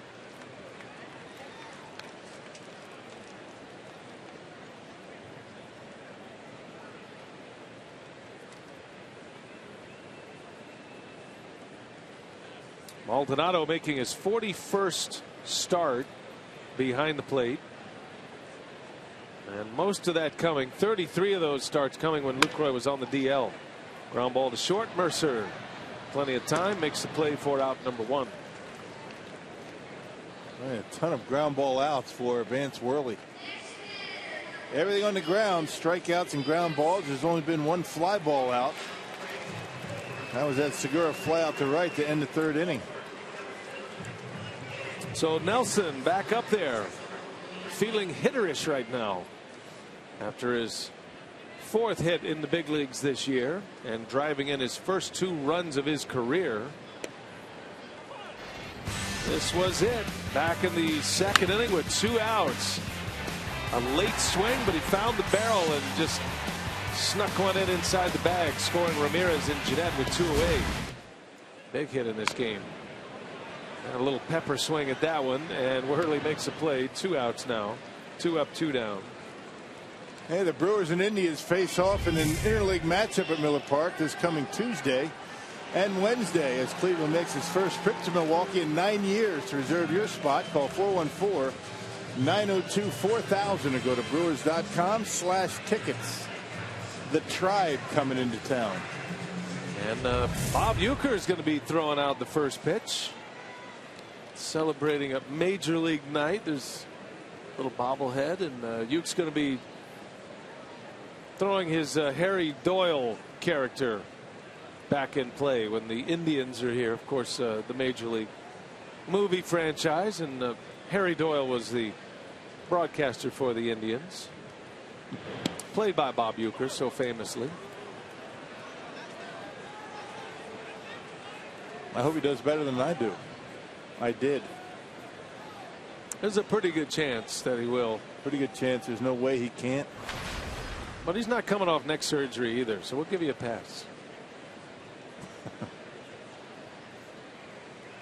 We had some fun with Uke last night. He filled in for you for 2 innings. Yeah, I was up there with him for a half an inning. That was fun. Had a chance to listen to some of that with Uke. Uke said they had at one point prior to his broadcasting career, there was discussion about him being a coach. Eddie Matthews wanted to make him a major league coach. Parra slaps one foul, and I asked him, well, what exactly were you going to coach? You know, thinking maybe hitting coach, bullpen coach, catching coach, maybe catching coach, work with the catchers. No, Uke was a really good defensive catcher. He makes fun of himself, but he was very solid defensively. But Uke's answer was second base. Going to make him a second base coach. Started out as a scout. Yep. And turned in scouting reports with mashed potatoes and gravy stains all over him, and that ended that. Nobody could read him. He could have been a trailblazer, though, as a second base coach. Mm-hmm. I mean, where do you put a second base coach? Create a little box out there in center field, and there, yeah, right in there. That's where the second base coach has to stand. But then he'd get in the way of the shortstop coach. 2-2. Inside for a ball. Third base coach Ed Cedar for the Brewers. Looking right at home in the throwback uniforms. Mike Guerrero, the first base coach. And there is no second base coach allowed in Major League Baseball, even though Uecker could have been the first. There's Mike. Thinking hitting. Mike does a lot of hitting talk when his players get down there to first base. They want that instant feedback, right? 3-2 pitch. Parra's hanging tough.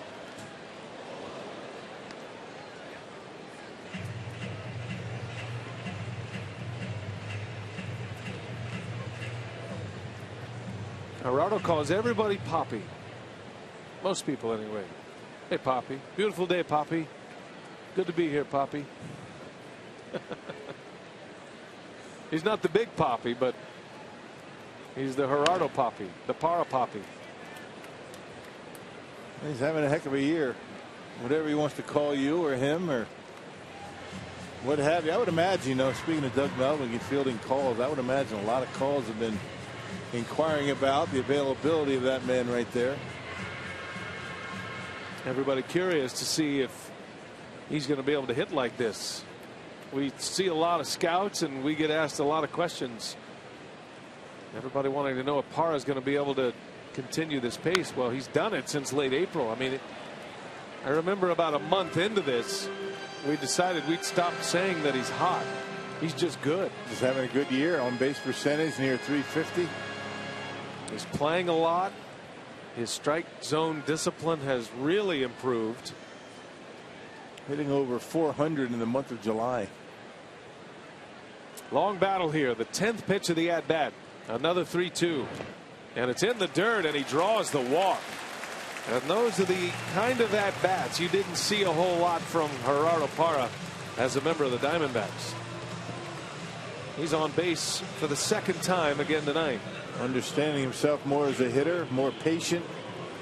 I think using left field a lot more than I remember him when we went into Arizona. The Brewers were playing the Diamondbacks, and he came here and more of a up the middle pull hitter, but boy, using left field very well this year. That's why he's got the batting average that he does. You can't be a pull hitter with a high batting average.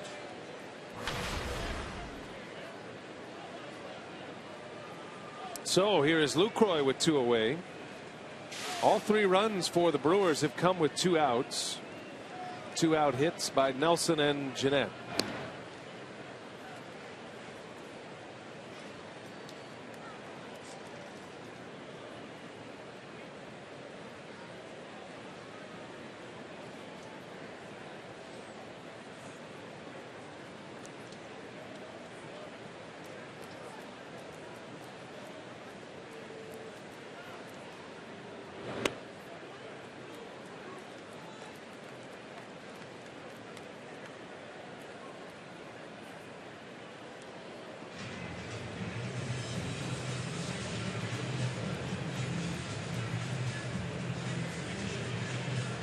Cervelli maybe just out there to give Worley a breather. Remember that long at bat by Gerardo Parra, 10 pitches on a hot night. That'll take it out of you.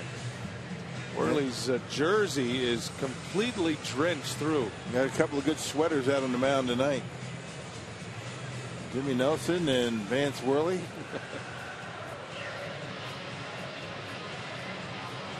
Yeah, Worley pitch count at 76 pitches, and we're only in the 4th. He's having a tough time keeping his glasses clean.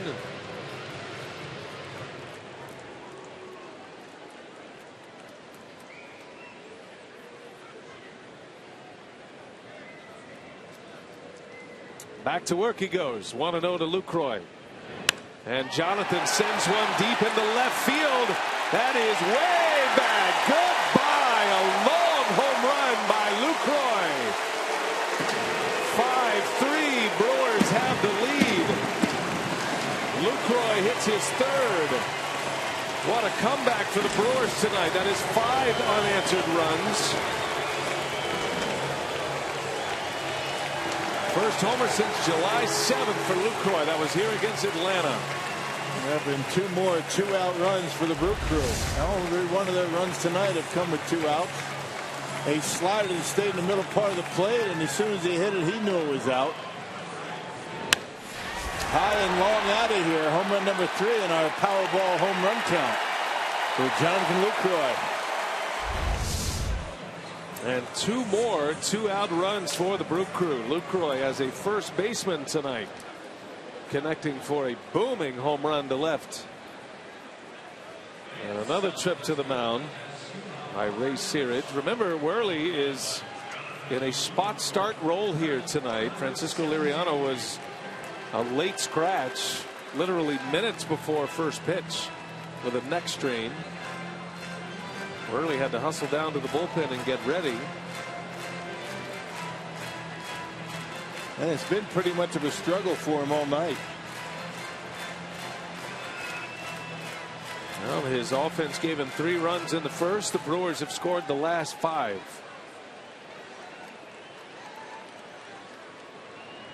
Two outs, bottom 4. And Braun swings and fouls it back. Worley has not had an outing this long since June 21st. Now, he was in the starting rotation to start the year. Charlie Morton was on the disabled list. And Worley had 4 outings over 6 innings, but you can tell the weather, the fact that he's not been in the rotation, the long layoff. He's laboring here. Pittsburgh has their bullpen active. 5 runs on 7 hits.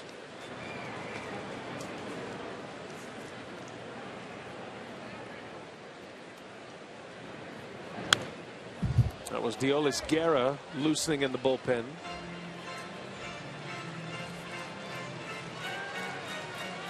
I think anytime you have a scratch for a starting pitcher, if you're the opposition, goal number one is to get into that bullpen as early as possible. Make this an extremely long game for the opposition. They're already into their bullpen with the emergency starter. As Worley hits the edge, and Braun is a strikeout victim to end the inning. However, 2 out runs are coming in bunches tonight. Lucroy adds 2 more. All 5 have come with 2 outs tonight. The Brewers are up 5-3. Lucroy's 3rd homer of the season.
A 5-3 lead, and it is the 10th annual Negro League night here at Miller Park. The Brewers are honoring the 1923 Milwaukee Bears wearing the special throwback uniforms, and I'm joined by tonight's 2 honorees, and I'll start with Mr. Gil Black. Thank you for being here. You were primarily a pitcher. You played with an affiliate of the Milwaukee Braves. What are your memories of your playing days and to be here honored tonight?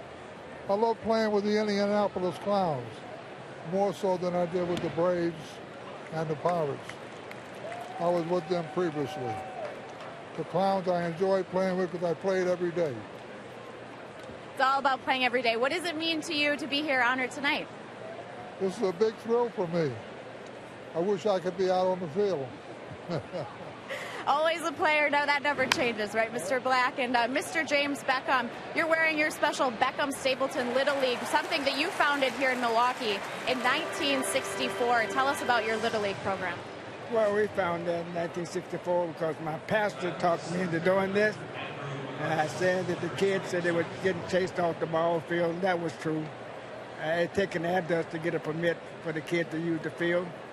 So I stopped playing ball at that time and started working with the kids. And we were talking, and this is not just something you founded. This is still a daily project for you. You are the grounds crew. You do the concession stands. You do everything there. I do whatever it takes to make it work. Well, both of them will be inducted into yesterday's Negro League Hall of Fame. So we thank you, both of you, for your contributions to baseball and for being here tonight. And 2 terrific gentlemen who have contributed a lot to the game. B.A.? Yeah, no question. It's great to have him here, and great to shine the spotlight on the Negro Leagues once again. We do it every year. Such an important part of baseball history. Yes, it is. And while that group of players was not allowed to play in the major leagues at the time, the Negro Leagues was a thriving business, was just a thriving league, certainly along with the major leagues. A very entertaining way to spend an afternoon and watching great baseball. And once the color barrier was broken, it wasn't too long after that the Negro Leagues died as well. And it died, and it needed to die because everybody needs to be able to play. And so, right. But it was a thriving operation, and there's some great old footage and great players came through that league, and great nicknames too, like Cool Papa, Cool Papa Bell, and Satchel Paige. Yeah, and anybody who ever is anywhere in the Kansas City area, if you don't take an opportunity to go to the Negro League Museum and Hall of Fame, you need to go. That is such a great venue, and you get a lot out of it. It was 92 years ago that Rube Foster started the Milwaukee Bears in the Negro Leagues. 1923. Nelson misses away. McCutchen draws the walk. Second time that Nelson has walked McCutchen. He has a single in his other at bat, so he has not been retired tonight. And 3 walks, 4 strikeouts for Jimmy, and normally walks are not part of his line when he is on the mound. He's normally a guy that's going to be throwing a lot of strikes, but being very careful to Andrew McCutchen, I don't blame him.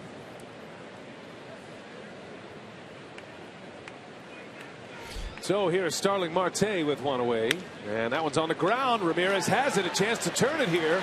Jeanette to first, not in time. Yeah. Marte was flying down the line. Yeah, which even makes it more impressive what Ryan Braun was able to do in that first inning, throw him out at home plate.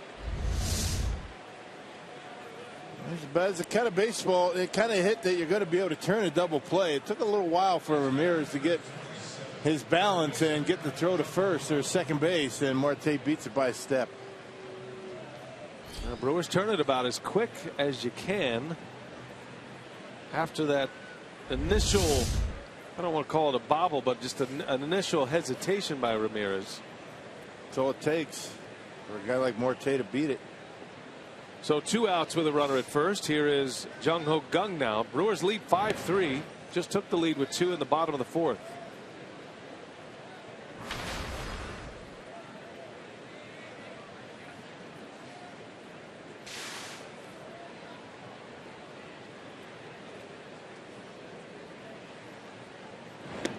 Gung's defensive swing and a miss. Completely fooled on that breaking pitch. He's got a good slider tonight. And thrown too many curveballs. It's been basically fastball slider for Jimmy Nelson tonight.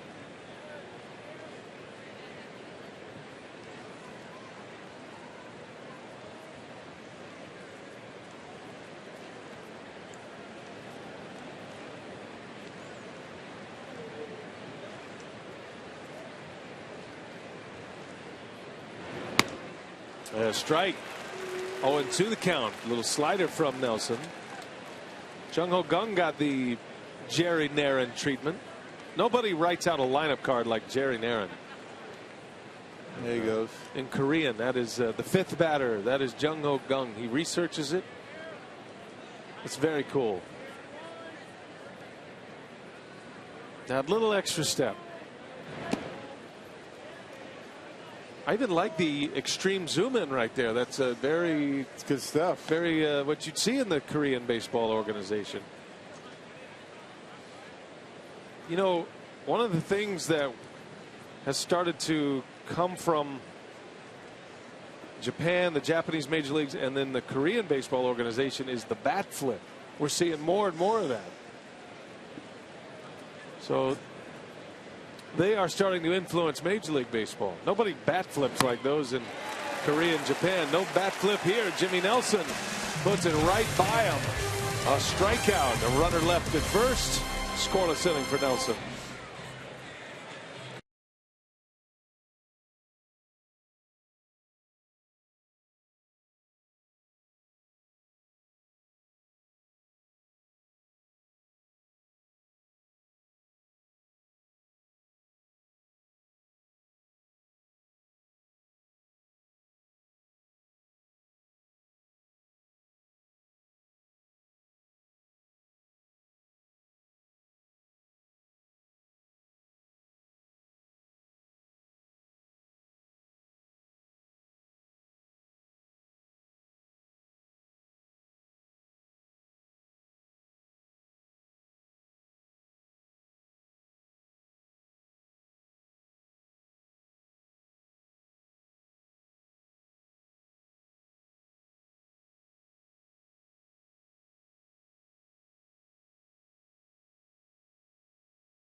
And tomorrow afternoon, the Brewers close out the weekend series with these Pirates, and all fans will get a bobblehead of the Brewers outfielder Chris Davis in a special camo jersey courtesy of Wisconsin National Guard. Great seats are still available at brewers.com/tickets.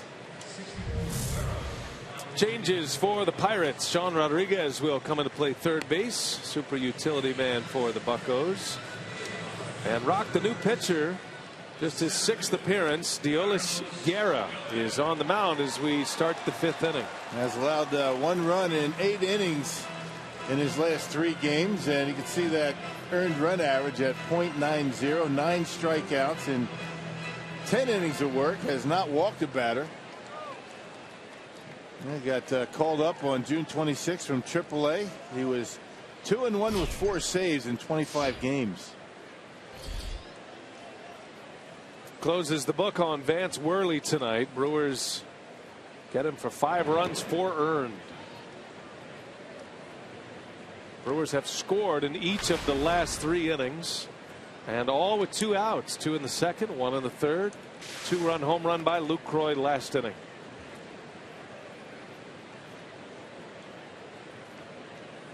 Carlos Gomez 0 for 2 tonight. A strikeout and a ground out.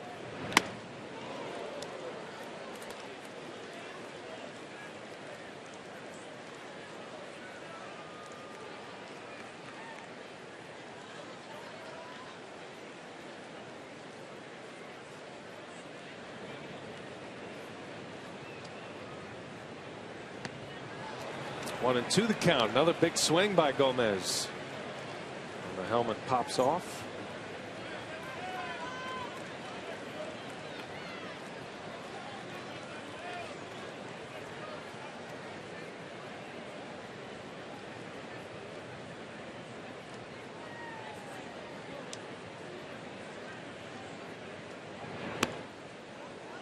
Just missed. Looking for that outside corner fastball.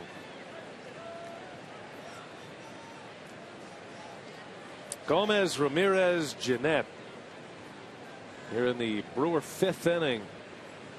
Warm evening in Milwaukee tonight. Carlos off the end of the bat, little pop up. Mercer is out, and he's got it for the out. 1 away here in the 5th. A lot of baseball today. They had to finish a suspended game. They had a power outage last night in Washington, D.C. at Nationals Park. So they picked that game up, finished it. Nationals won at 5-3, and then Clayton Kershaw shut down the Nats. That was a 4-2 Dodger win. Kershaw struck out 2 batters in each of the first 7 innings in today's game. So he went 8 innings. He struck out 14. Or 2 batters in the first 8 innings, I should say.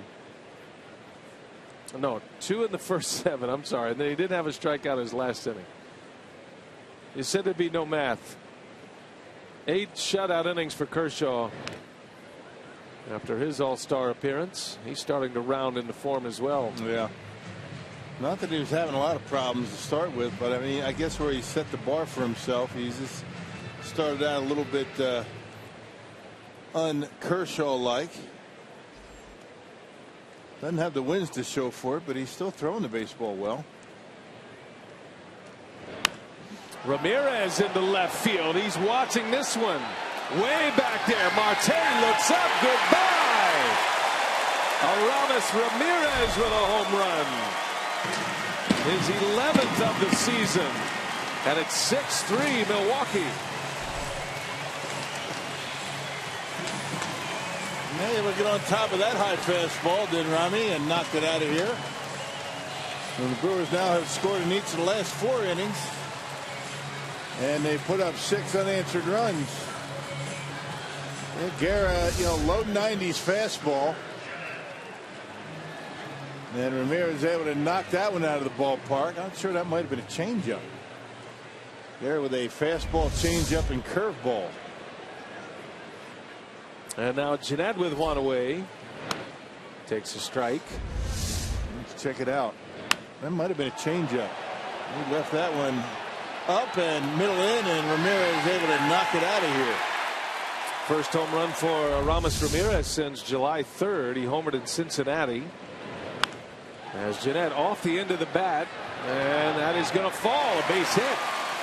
Polanco playing very deep and did not get a great jump.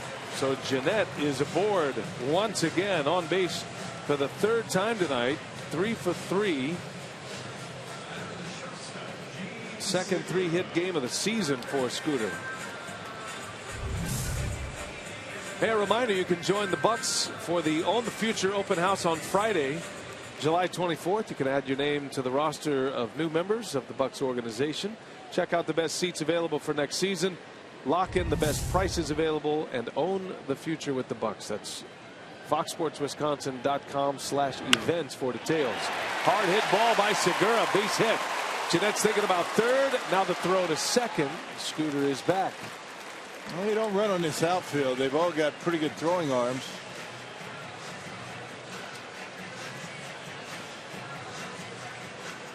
Three consecutive hits.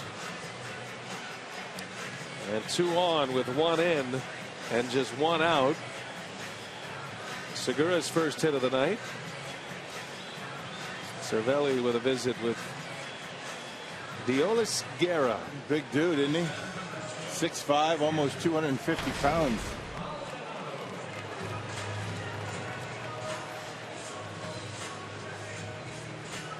Out of San Feliz, Venezuela. Getting his first chance in the big leagues. Just his 6th career major league appearance. And only giving up just the 1 earned run in 10 innings prior to his outing today. He made his major league debut this year. He signed in 2005. As a 16-year-old. Yeah. Spent a lot of time down in the minor leagues. Mets, Twins. Finally getting to the big leagues with the Pirates.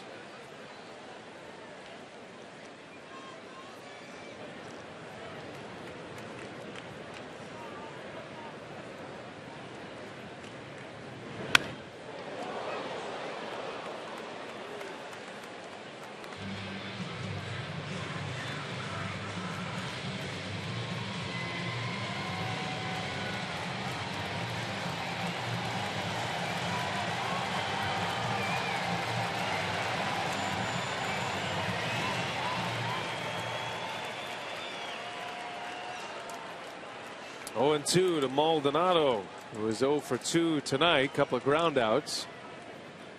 Got a couple of men on. And a big bender in there for a strike. Down goes Maldonado. It's that curveball we were talking about. He's got a good one. Just a matter of whether he's going to be able to get ahead in the count and use it or not. So 2 away. And here comes Nelson. 2 key plays in this game. The Ryan Braun catch and throw to the plate to cut down Marte.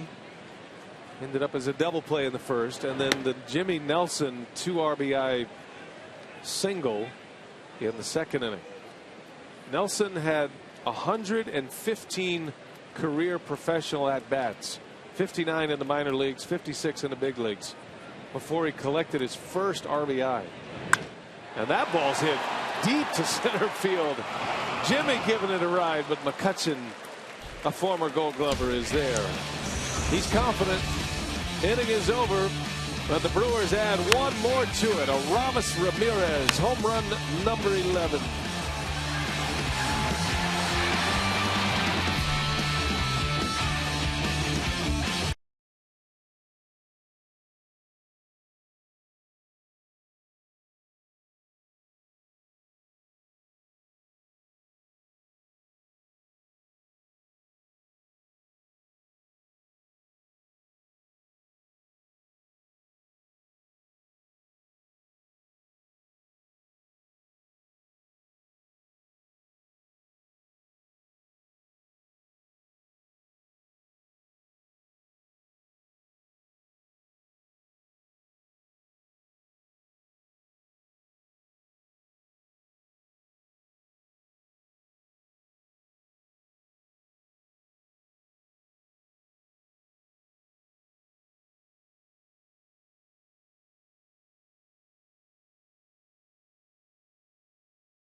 Wisconsin is brought to you by Miller Lite, the original light Pilsner. Cheers, it's Miller time.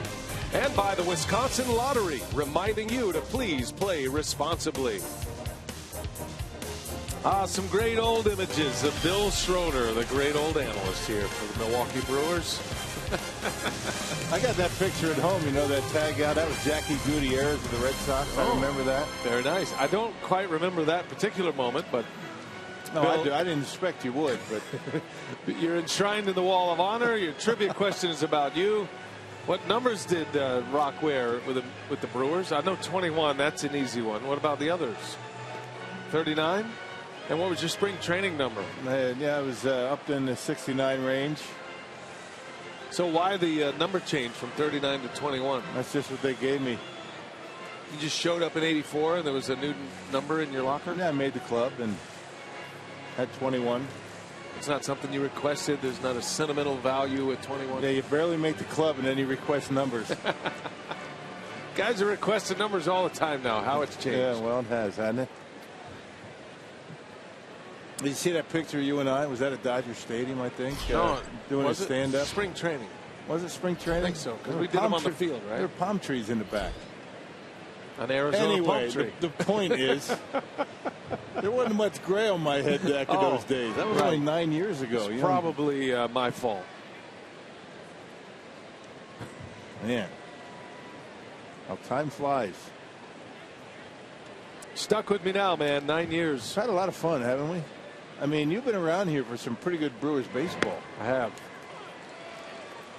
And I'm pleased about that. Yeah. Starting in 07. Maybe it's you. I like to tell ownership that. Especially during contract negotiations. I've been too many lean years since you've been around. Alvarez pops it up. Right up the pipe, right to Maldonado. That's how you play a ball like that. So important to get turned around as a catcher and face the crowd. Otherwise, you're in trouble. Yeah, the baseball is going to, the way it spins, it's going to spin toward the field of play. So it's much easier to catch a ball coming to you than it is, you know, keeping your back to the batting screen, or the backstop, and, you know, playing it out in front. Get rid of the mask. That's the first thing you got to do. Get rid of it so you don't trip over it. One away for Nelson. And he opens up Cervelli with a strike.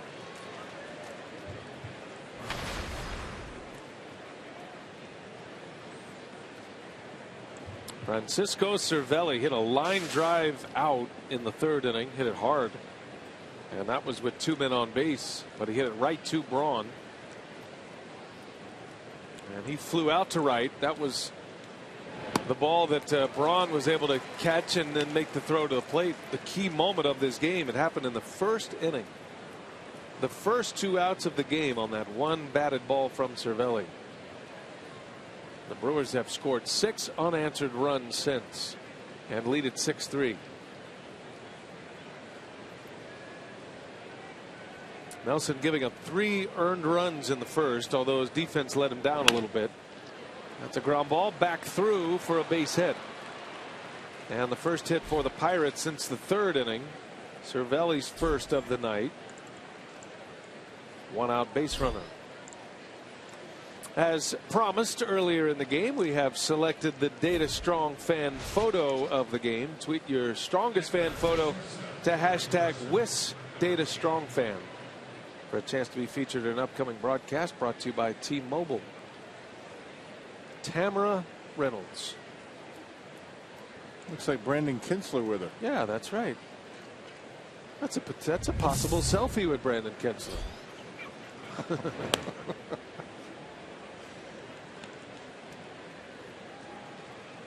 So good job, Tamara.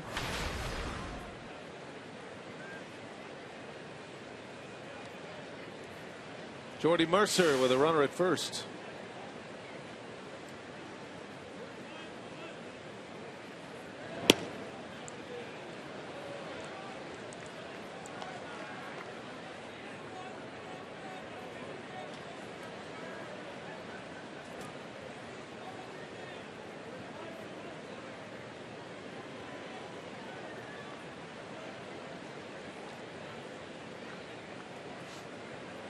2-0. Jimmy looking for the ground ball. That's a fly ball, center field, playable for Gomez. And there's out number 2. Back to first goes Cervelli. And here comes Sean Rodriguez. Came in on the double switch last inning, batting for the first time.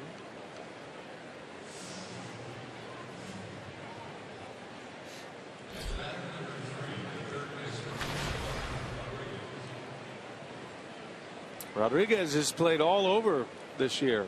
Infield, outfield. Spent some time at first base. In the game here tonight at third base.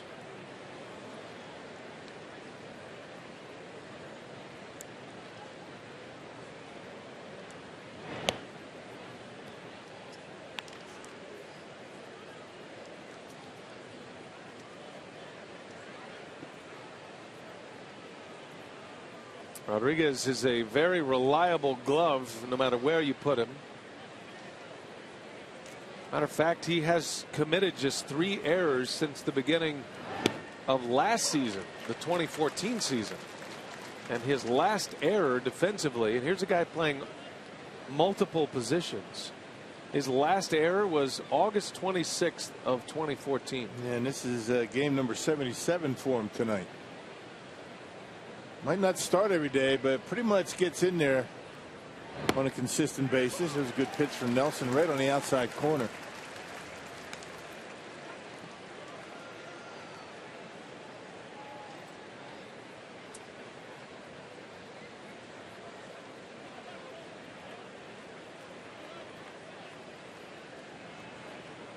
Nelson trying to get through the 6th. Brewers lead 6-3.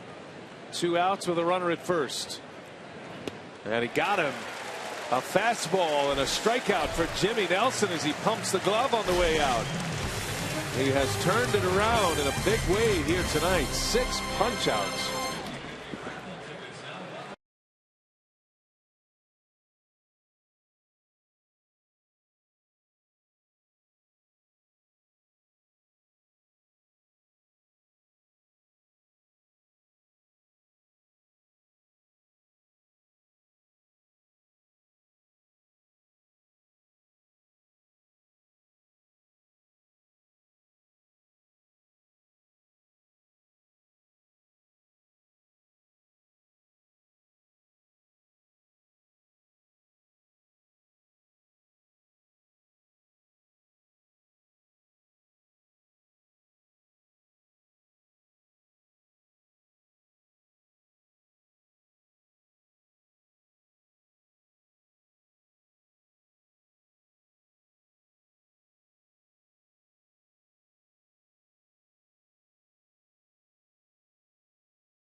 Brewers Community Foundation hosted more than 5,000 runners and walkers that participated with the famous racing sausages in the annual 5K Run Walk.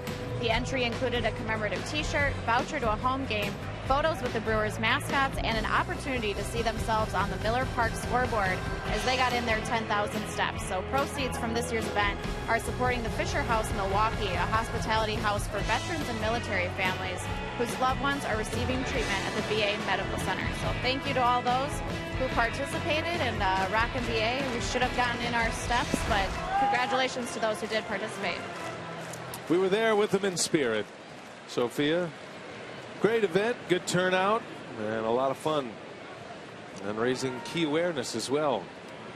A short change, Jimmy Nelson. He has 7 strikeouts now as he finished the 6th inning with a K. and is in the lead. 6-3 is the score. The Brewers on top. Gerardo Parra leads off. Gerardo has been on twice. Had a 10-pitch walk and a run scored in the fourth. He was on when Lucroy went deep. And then he singled in the first. He's 1 out of 2. Showing bunt. Bunts it foul.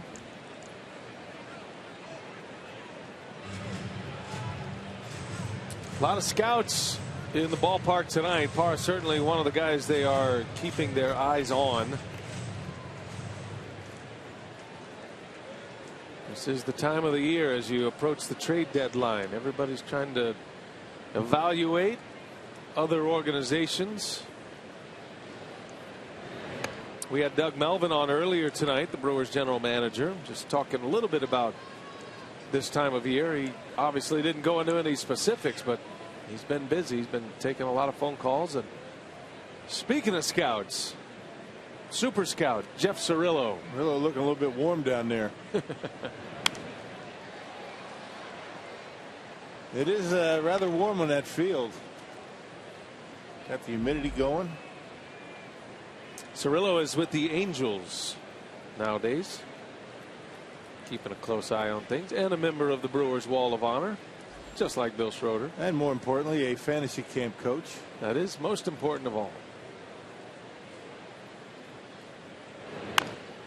Chopper to third. Going to be a tough play. Rodriguez picks and throws. Wow. Nice. That was something special right there. Sean Rodriguez. Yeah, that's not an easy play. He was shaded in the hole. Not figuring Parra was going to go in that direction, but look at him. He's going hard down the line, and that off-balance throw right on the money.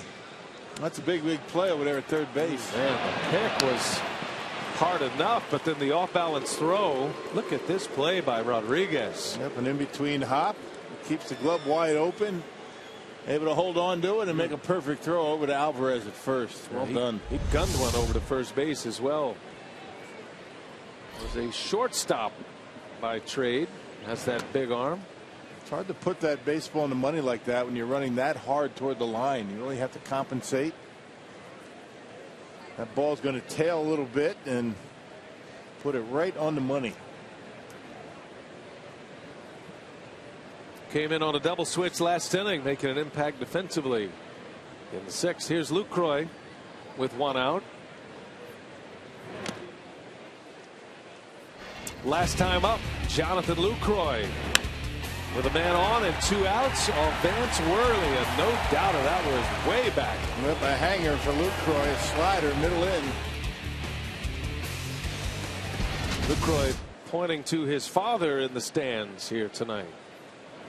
That was a home run with 2 outs. All the Brewers runs except for the 5th coming with 2 outs. Those are backbreakers, especially the one, the base hit for Jimmy Nelson. Vince Roley's thinking he's going to get out of that inning with no runs on the board, and Jimmy Nelson with that base hit to score a pair. That broke a 3-3 tie, gave the Brewers the lead with that home run.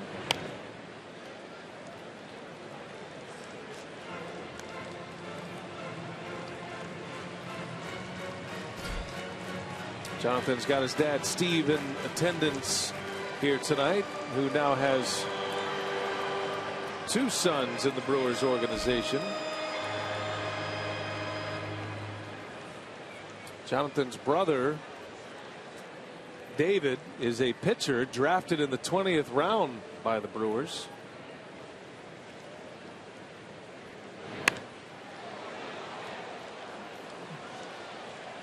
Speaking of draft picks, congratulations to Nathan Kirby. He was the 2nd pick for the Brewers in this year's draft in the supplemental round. Left-hander out of the University of Virginia. College World Series star. He got the last 2 innings of the College World Series championship. Virginia winners there. And he is signed and headed to Appleton. So good for him. He was impressive coming back from an injury and finished off that College World Series victory Virginia had over Vanderbilt. So he's heading into pro ball on an extreme high note from his college days. No kidding.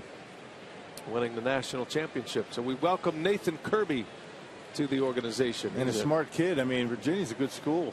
It's got to be. It's in the ACC. Says the former Clemson player. A swing and a miss. Lucroy strikes out. Out number 2. Unless you're referencing your degree from Carroll College and just a random ACC reference. Yeah. Speaking of academics, here's Ryan Braun, who got an academic scholarship to Miami. Didn't even need an athletic scholarship.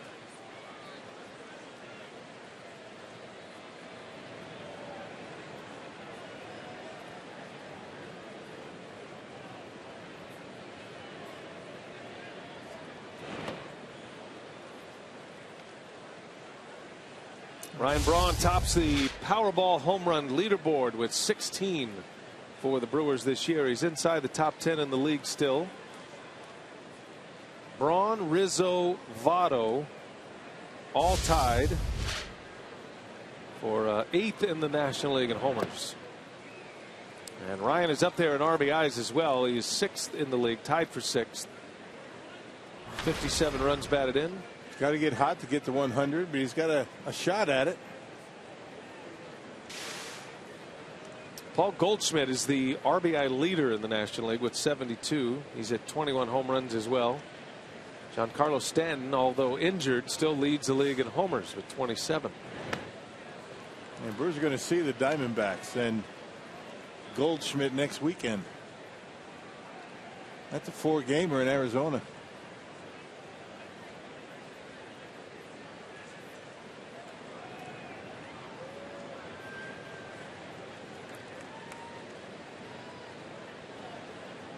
One ball, 2 strikes on Braun. And that skips away from Cervelli. Looked like that hurt him a little bit.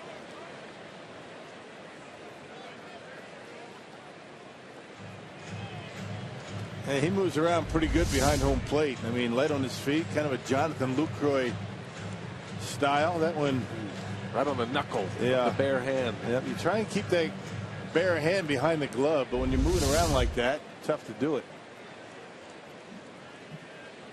Some catchers like to drop that bare hand, behind the back.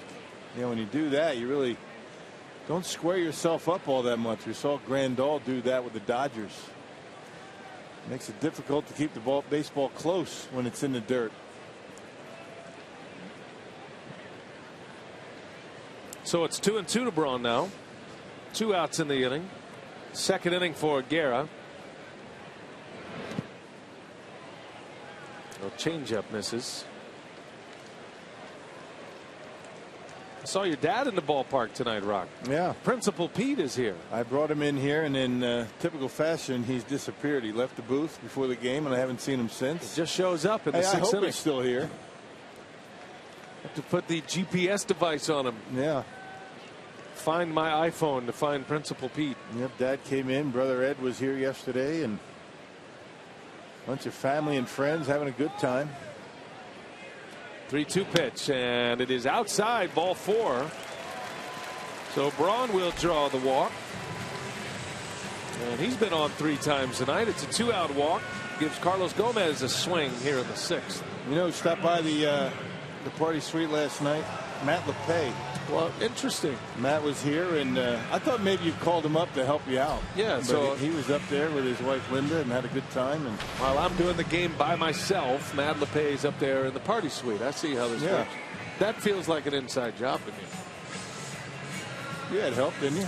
Matt could have come in and done a few innings. I would have loved to have come in. You rattled off a list of about 13 guys who were in here, didn't you?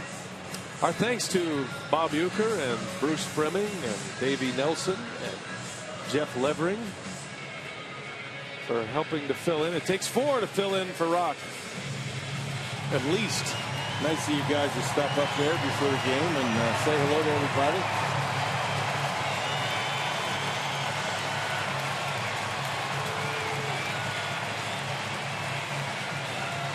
Brewers fans are hungry for more 2-out damage. 5 of the 6 runs have come with 2 away. Gomez is up with Braun at first. Looks like he wants to run. And the Pirates thinking along those same lines as well.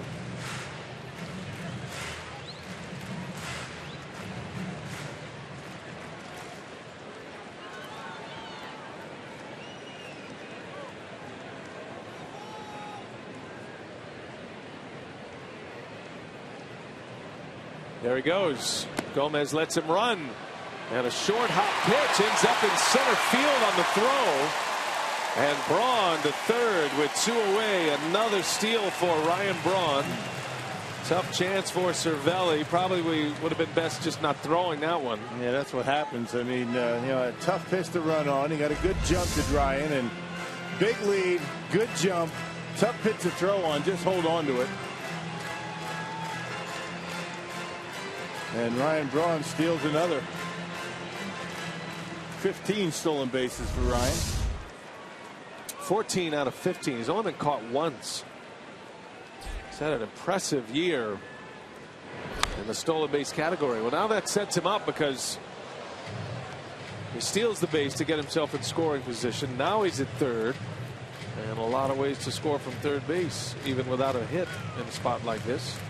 I was having a tough time deciphering the Mike Faulkner note. I mean, you have his system down. You kind of showed it to me. 14 out of 15. 14-15. I'm not sure. He only got 1 stolen base out of that, I'm thinking. Keep the numbers. A little off of my game. I had a few days off. That's right. You do need a little bit of a comeback. All-star break, and then, too much fun and frivolity. We'll call this your rehab assignment. You'll be ready to go by Cleveland. 2-1. And a little tapper. Foul. Well, we have another no-hitter watch tonight, Rock. John Lester of the Boston Red Sox. Of the Chicago Cubs. See, I was going to say, that's my fault. Did I miss something? Now, that's usually something I do. There was a no-hitter watch last night. And that was Wade Miley of the Boston Red Sox. He did not get the no-hitter. John Lester of the Cubs has a no-hitter through 7. We're going down in flames together up here in the bottom of the 6th. Here's a 2-2, and Gomez takes a ball.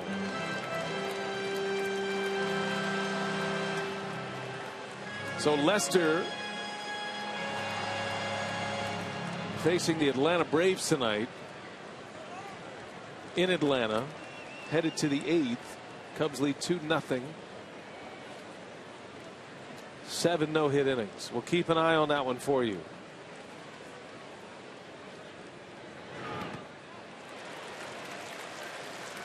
Interesting pitch right there. Big curveball, and Gomez able to lay off in a full count.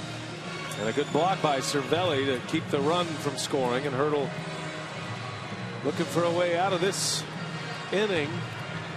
No activity in the bullpen for Hurdle. That's where the Brewers have been doing a large portion of their damage tonight with 2 outs. Ray Searage on his way back out to the mound. It's been one of those nights for the Pirates, sporting their Pittsburgh Crawfords Negro League uniforms. Started when Francisco Liriano had to walk off the field after his warm-ups tonight and a late scratch. So Hurdle and Searage just trying to navigate these pitchers through this. When Worley went 4, trying to get 2 innings out of Guerra.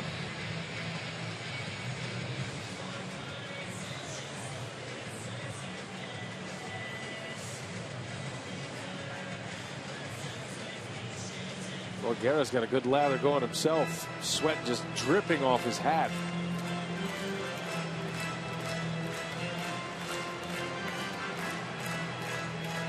It's baseball weather. Guys like this kind of weather. Beats cold weather any day. No doubt. Easy to get loose on a day like this. Easy to sap your energy as well. Braun's over third. He walked, stole a base, went to third on an error. Second Pirates error of the night. There have been 4 errors in the game. And now Gomez, after a walk, gives Aramis Ramirez another swing.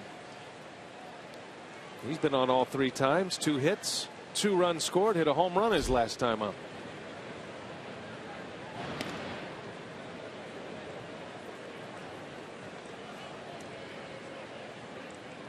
A single and a run scored. He was hit by a pitch, and then he homered. That pitch he was hit by was with 2 strikes in the 3rd inning.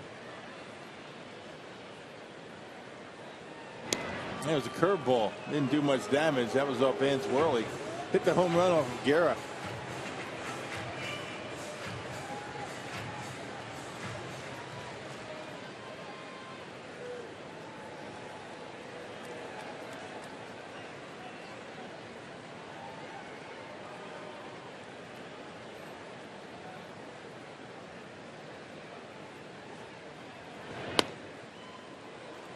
Guerra's thrown a lot of pitches in his 2nd inning. He has 41 pitches thus far.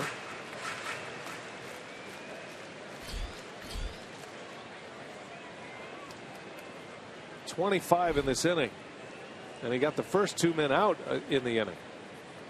Back-to-back walks, 1st and 3rd, 2 outs, and time is asked for and granted. I believe Cervelli's the one who called timeout there. And Guerra holding the baseball a long time, trying to freeze out both Ramirez and Carlos at first base. So maybe it was Ramirez asking for a timeout.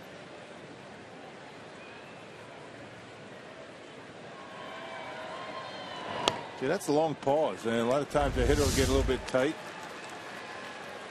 Gomez with the big lead.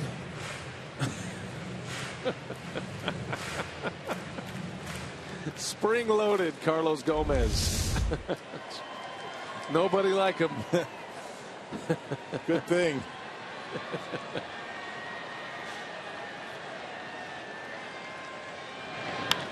Ground ball, big hole. That's a base hit. Braun's in. Gomez to 3rd. And the throw comes through. Gomez is safe, and again Aramis Ramirez on RBI, another 2-out run for the Brewers. 7-3 Brew Crew. Man, it's almost like he was trying to serve one into that hole between 1st and 2nd. I mean, check out the swing. I mean, it looked like that's what he was trying to do the whole time. He waited back nicely and hit the ground ball. Not hit all that hard, but look at the big hole between 1st and 2nd. And the Brewers able to play one of those 2 walks with 2 outs. Gomez able to get into 3rd. 3rd consecutive base runner with 2 outs. And this long inning continues for Guerra. Nobody in the bullpen. Scooter Gennett now. And he gets under this one. Shallow right field, Polanco. The inning is over, but the Brewers keep tacking them on. They've scored in every inning tonight with the exception of the 1st.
as we head to the 7th inning. This was a huge play in the game. On a fly ball to right, a throw out at home plate ended up as a double play after the Pirates had scored 3 runs. And then Jimmy Nelson got 2 right back with a 2-out, 2 RBI single. Jeanette had a 2-out RBI as well. That tied the game at 3. Jonathan Lucroy untied the game. 2-run home run in the 4th. Gave him a 5-3 lead. Then Ramirez added to it. A home run in the 5th to make it 6-3. Ramirez drove in a run last inning with 2 outs to make it 7-3. And that's where we sit as we head to the 7th. And the Brewers have made a defensive change. Hernan Perez will play first base. Lucroy is out. And with a 4-run lead, Perez in for his defense. Top of the order coming up. Jimmy Nelson, after that first inning, has settled down. He's pitched a beauty tonight. 7 strikeouts. All 3 of those runs in the first were earned, although the 2 errors certainly could have changed the complexion of the inning. Just not so with the earned runs. Hasn't given up hardly anything since. Polanco slices one. Gomez on the run, can't get there.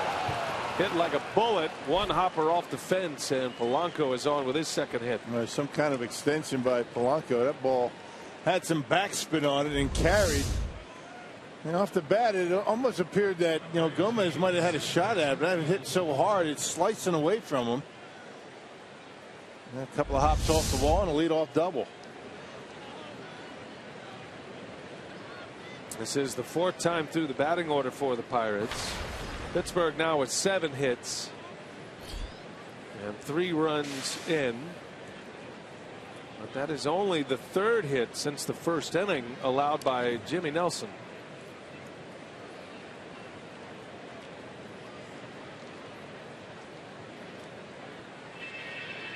Now you might see some activity in that Brewers bullpen pretty soon. 92 pitches.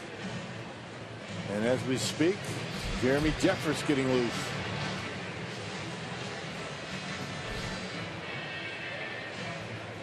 With Lee Tunnell, the bullpen coach, watching closely and counting every pitch. Neil Walker now with a runner at 2nd. Brewers lead by 4 on 11 hits tonight. John Lester's no-hitter is over. Broken up in the 8th inning by A.J. Pierzynski of the Atlanta Braves. Lester pitching into the 8th with a shutout, 7 strikeouts, and a 2-0 lead. And the Brewers couldn't get Pierzynski out here at Miller Park. A resurgent year by Pierzynski. Swing and a miss by Walker. 0-2. Rangers and the Astros are sporting their throwbacks tonight as well. They've got uniforms from the 80s. The Bumblebees, the Astros, and then the Rangers have their old school unis. Here in Milwaukee, it's a Negro League tribute night. Pittsburgh Crawfords and the Milwaukee Bears.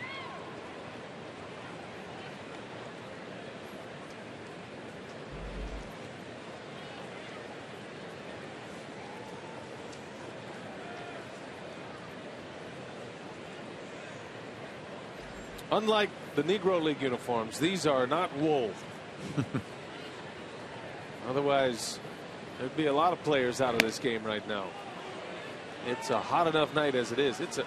It's incredible how those guys back in those days used to play with those wool uniforms. Yeah. And those heavy cleats. Yeah, with no cushion, and right. You didn't think anything of it. Right. Barely any glove to field with. Back when men were men. Gotta love it.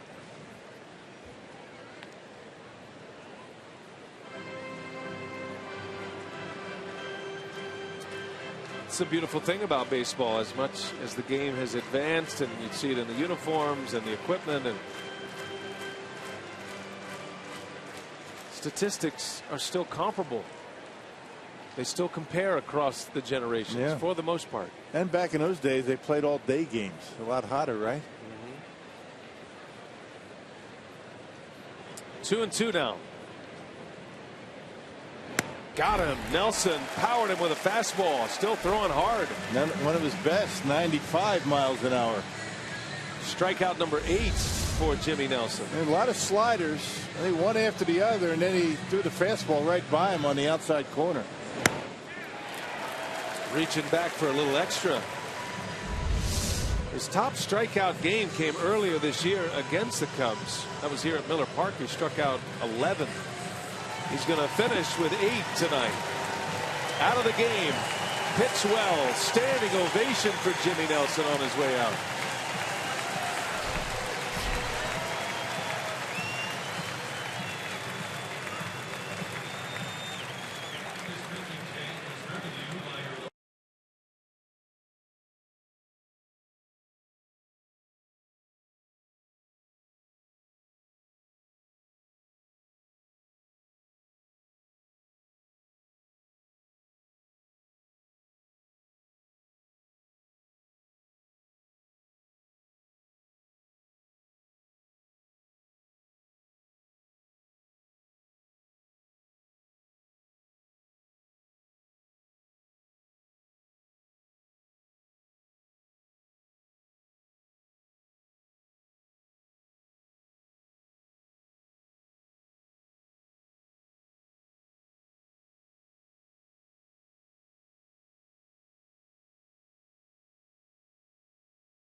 Andrew McCutchen coming up, and pitching coach Rick Crannett's got to be pleased with that. Jimmy got off to a dreadful start, and his defense didn't help him out much. 3 runs all earned in the first inning, but settled down, pitched to beauty after that. And now Jeremy Jeffress with a runner at second and a 4-run lead. Jeffress is on to face Andrew McCutchen. Yeah, things set up nicely right now for Craig Counsell. Last pitched on Sunday before the All-Star break against the Dodgers. Gave up a run on in an inning of work. Snapped a streak of 9 consecutive scoreless appearances by giving up that run in L.A. So with Polanco at second, a leadoff double. McCutchen is up there with 1 away. And Jeffress bringing the gas on the first offering. Tough to get a fastball by McCutchen, though. He's one of the great plus velocity hitters in the game. His hands are as quick as anybody. And then he's still able to wait back enough to hit a curveball pretty well too. That last pitch at 96 miles an hour from Jeremy Jeffress. Fastball, upper 90s, and a good curveball. 2-0 on McCutchen. He's been on all 3 times tonight, and now it's 3-0.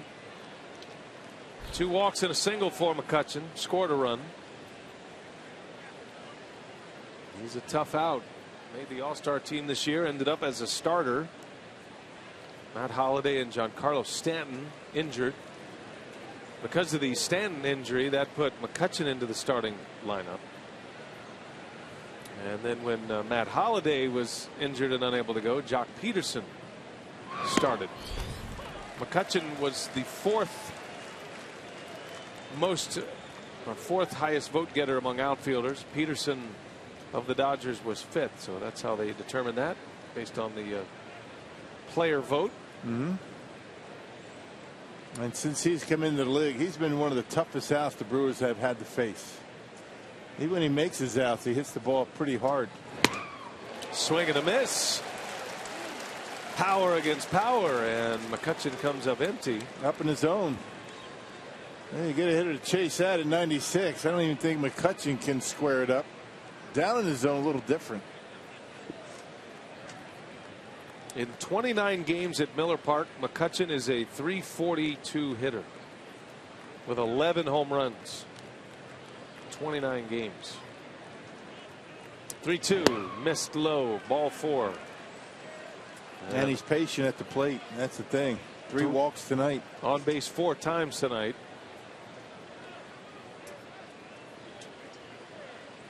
Two on now with 1 away. Here comes Starling Marte. Brewers trying to win tonight and win the series. And playing much better baseball through June and into July. Trying to improve their home record in the second half.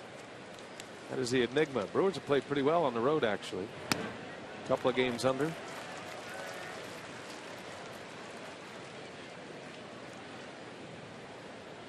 Over the last 20 games, the Brewers have won 14.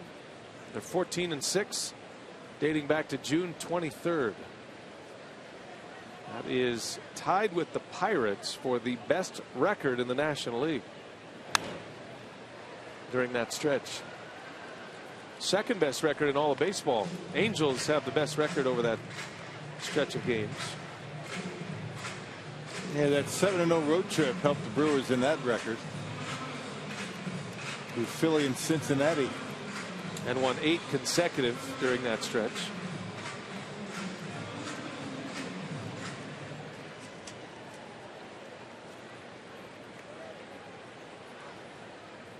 No balls, 2 strikes on Marte.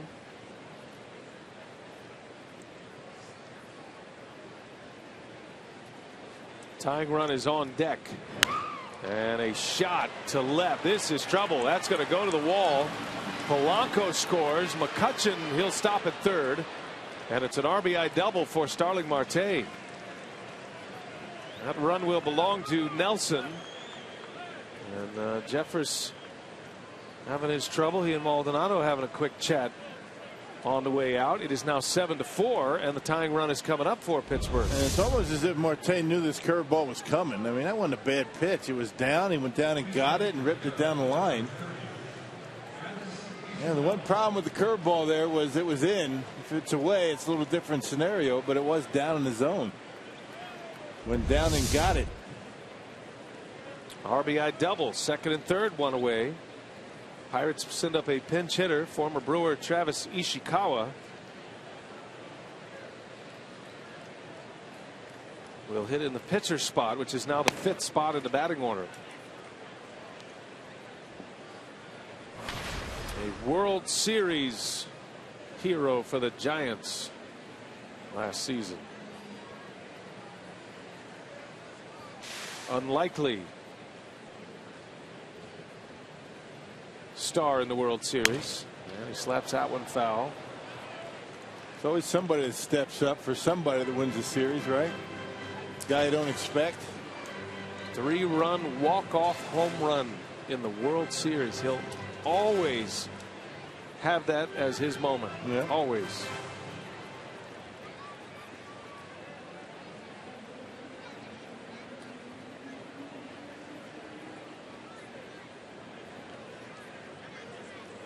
Ball and a strike. And it is low and away. Excellent glove man at first base. Ishikawa started to play the outfield with the Giants. Played first base for the Brewers. He was one of the many that revolved through that first base door.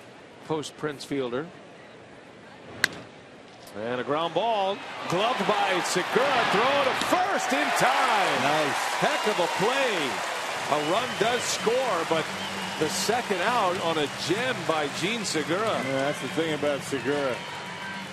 He made that error last night to start that 9th for Pittsburgh. Well, look at this play. Not only does he get it, he's able to bounce up and make a good throw over to Perez at first, saving 1 run for the time being and getting an out. full extension on the dive and a strong throw. And the fact that he's not 6'1", 6'2" helps him in that regard to bounce up that quickly and get a good strong throw to first base. So a runner at third now with 2 away. And the tying run at the plate in Pedro Alvarez, a big power hitter. Pirates scored the first 3 runs. Brewers scored the next 7. And now the Pirates with 2 in here in the 7th inning. 7-5. Jeffers trying to close the door on the 7th right here and now. Wow, big swing and a miss. Alvarez trying to tie it up.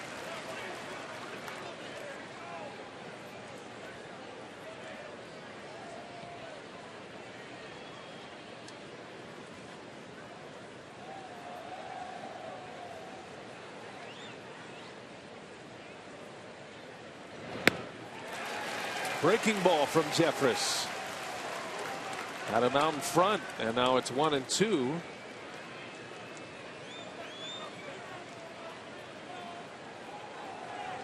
Big decision here, what to throw to Pedro Alvarez. He's got as much power as anybody in the game. Yeah, throw the curveball, make it in the dirt. The 1-2, it is in the dirt. Good block by Maldonado. Alvarez doesn't bite on it. Yeah, it was the curveball that he threw to Marte that he ripped down the line. He left it up just a little bit. Not a bad pitch, but that last one better.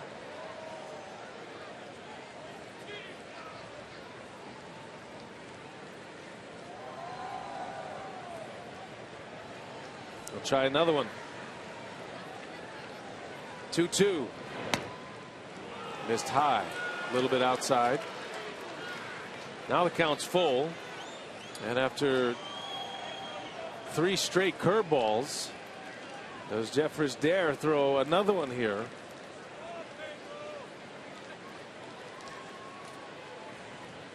So one thing about Alvarez, he does have some holes in his swing, but he is a major threat at the plate. Yeah, make a mistake and he gets a hold of one. Look out. Full count. And he got him. He did go back to the curveball. 4 in a row. Jeffers fired up on his way back to the dugout.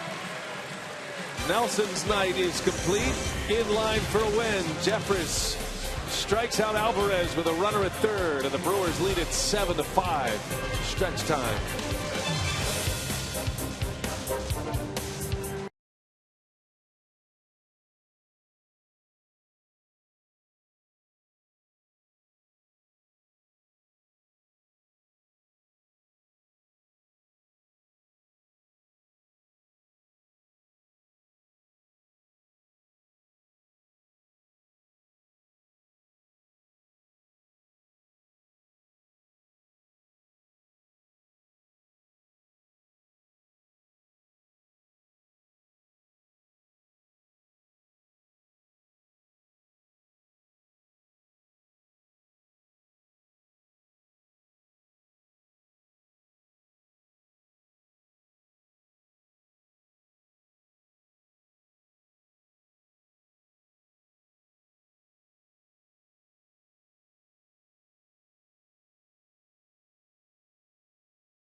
To 5 lead over the Pirates, and in our Miller Lite What's on Tap, we are looking ahead to the series finale tomorrow. It will be Taylor Youngman who will face the Pirates for the second time after seeing him in his major league debut. He's coming off of his first career complete game, a terrific 3-hit 1-run performance against the Dodgers just before the All-Star break. So we'll get Youngman tomorrow And as we look ahead to the rest of the Brewers rotation, Matt Garza will return to from the disabled list on Tuesday for the series opener. He did throw a bullpen today to prepare for that start. Counsel saying he's had enough time to heal, so they're looking for him to set the reset button, get the second half started on a good note. And also Willie Peralta is continuing his rehab assignment with Double-A Biloxi. He made a start on Thursday. Went 3 2/3 innings, 58 pitches for him. All of the reports were good there for Peralta, so the plan is for him to make one more rehab start, hopefully rejoin the Major League club after that. So looking to get the starting rotation back to normal routine here. And it is going to be interesting to see who the Brewers remove from the starting rotation, with 2 starters coming back and Garza coming back Tuesday.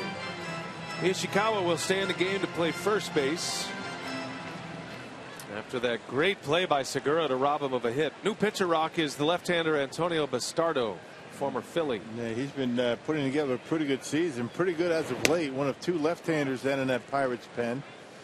The flamethrower Tony Watson the other. There's his numbers, a 376 earned run average for Bastardo. Has made 4 straight scoreless appearances.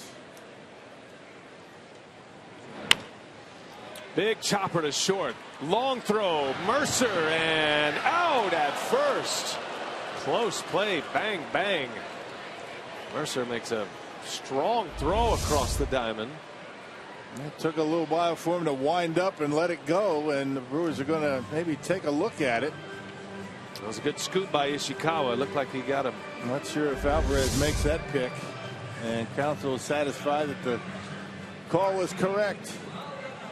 Segura 1 for 4 tonight. Here's Maldonado now.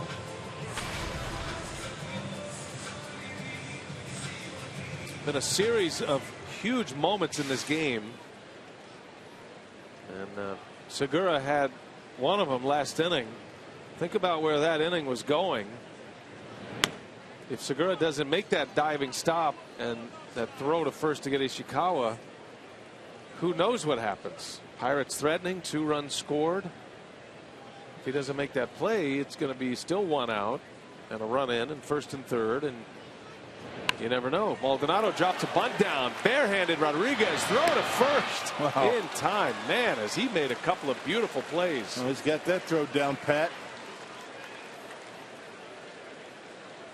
He's not looking like a backup infielder right here. Yeah, making a nice play coming in. Watch the way he spreads out those fingers to grab the baseball, and a perfect throw. Maldonado to the head first slide. He got Ryan Braun or Gerardo Parra earlier. Did Rodriguez on a similar play. 2 outstanding defensive plays by Rodriguez, who came in as a substitute on a double switch. Chris Davis will pinch hit now. So he'll hit for Jeffress.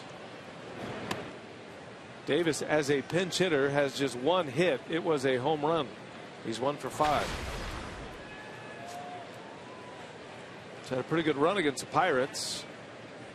8 for 22 on the season. That's a .364 batting average.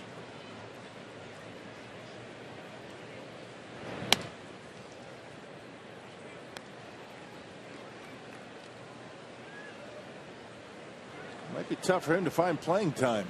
Well, Chris Davis, with the way Parr's been swinging a bat, as Jonathan Broxton's getting loose. He'll have the 8th.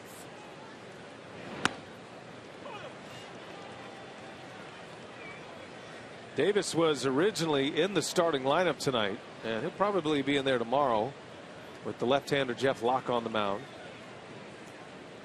Well, once the Pirates scratched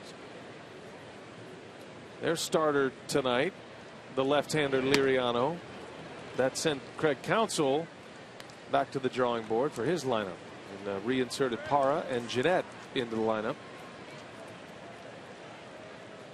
And you would imagine Chris Davis would be in the lineup tomorrow.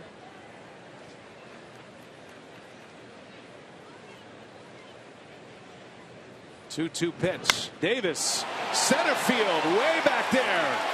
How far will it fly? Wow! Chris Davis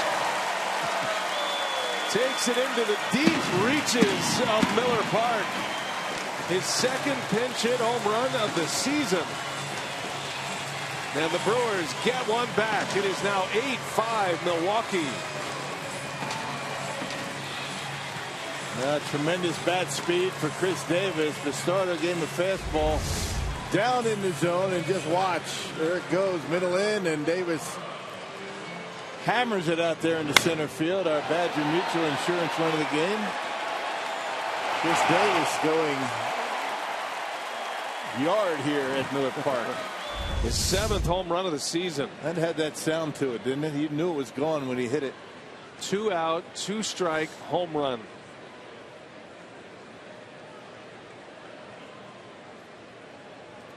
Boy, those are back breakers. The exit velocity on that ball off the bat of Chris Davis was 102 miles an hour.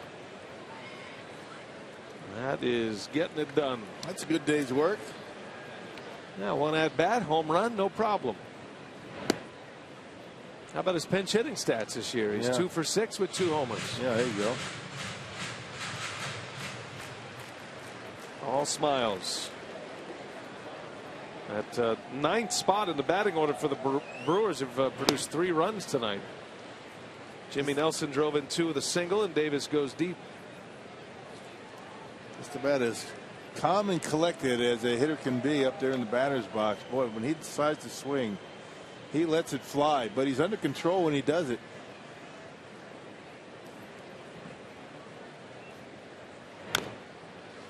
Slow roller, and it is rolling foul. Ishikawa made the right call. He was patient, and it was going to be close, but it came off the grass and ends up rolling into foul territory. Yeah, once those hits like that get off the grass, they're going to roll foul because of the spin.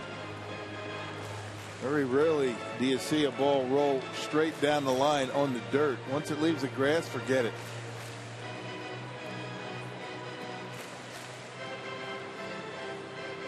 Ball and 2 strikes. Parra has a hit and a walk tonight. He's 1 for 3. Scored a run. Had a 10-pitch walk in the 4th inning. That was right before Lucroy went deep, and might have had something to do with that home run by Lucroy.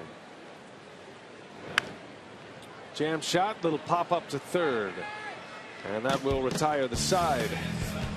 The Brewers going long ball tonight. Lucroy with a 2-run homer gave him the lead. Ramirez with a solo shot. That was in the 5th. And Chris Davis with 2 strikes goes big fly, and it's 8-5 Milwaukee.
Off the board in the 1st inning. 8-5 Brewers.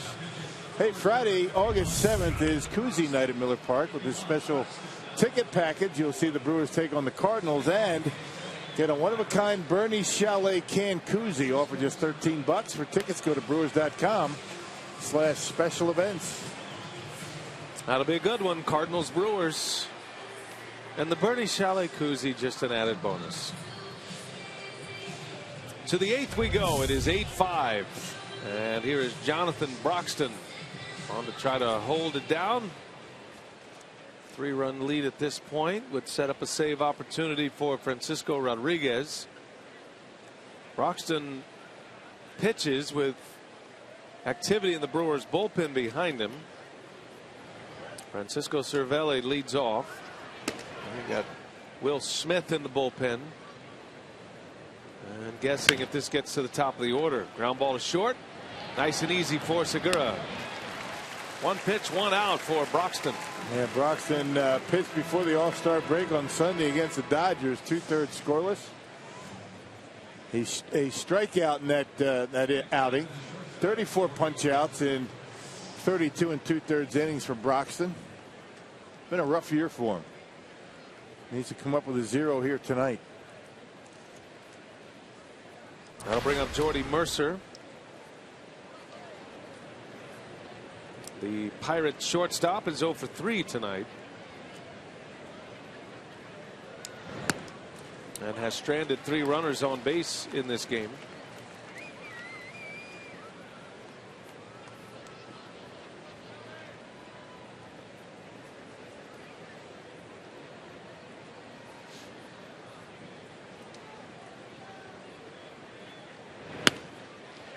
Well, good velocity from Broxton.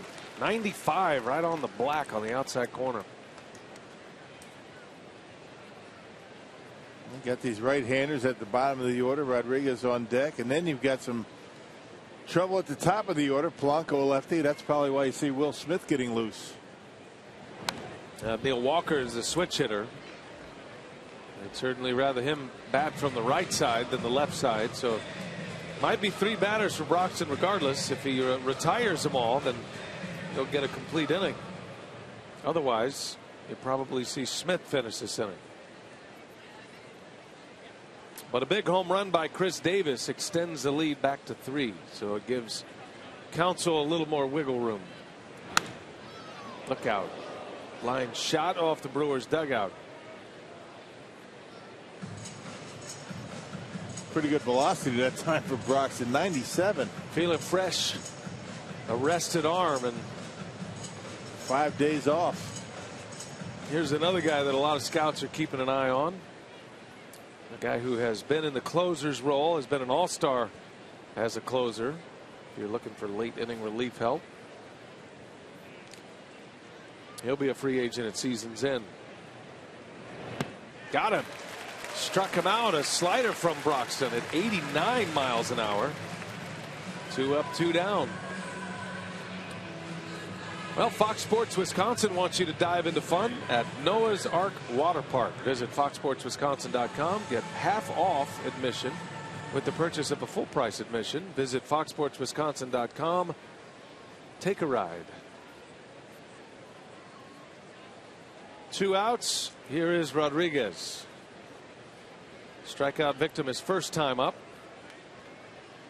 Just his second at bat. Broxton starts him with a wrinkle in there for a strike.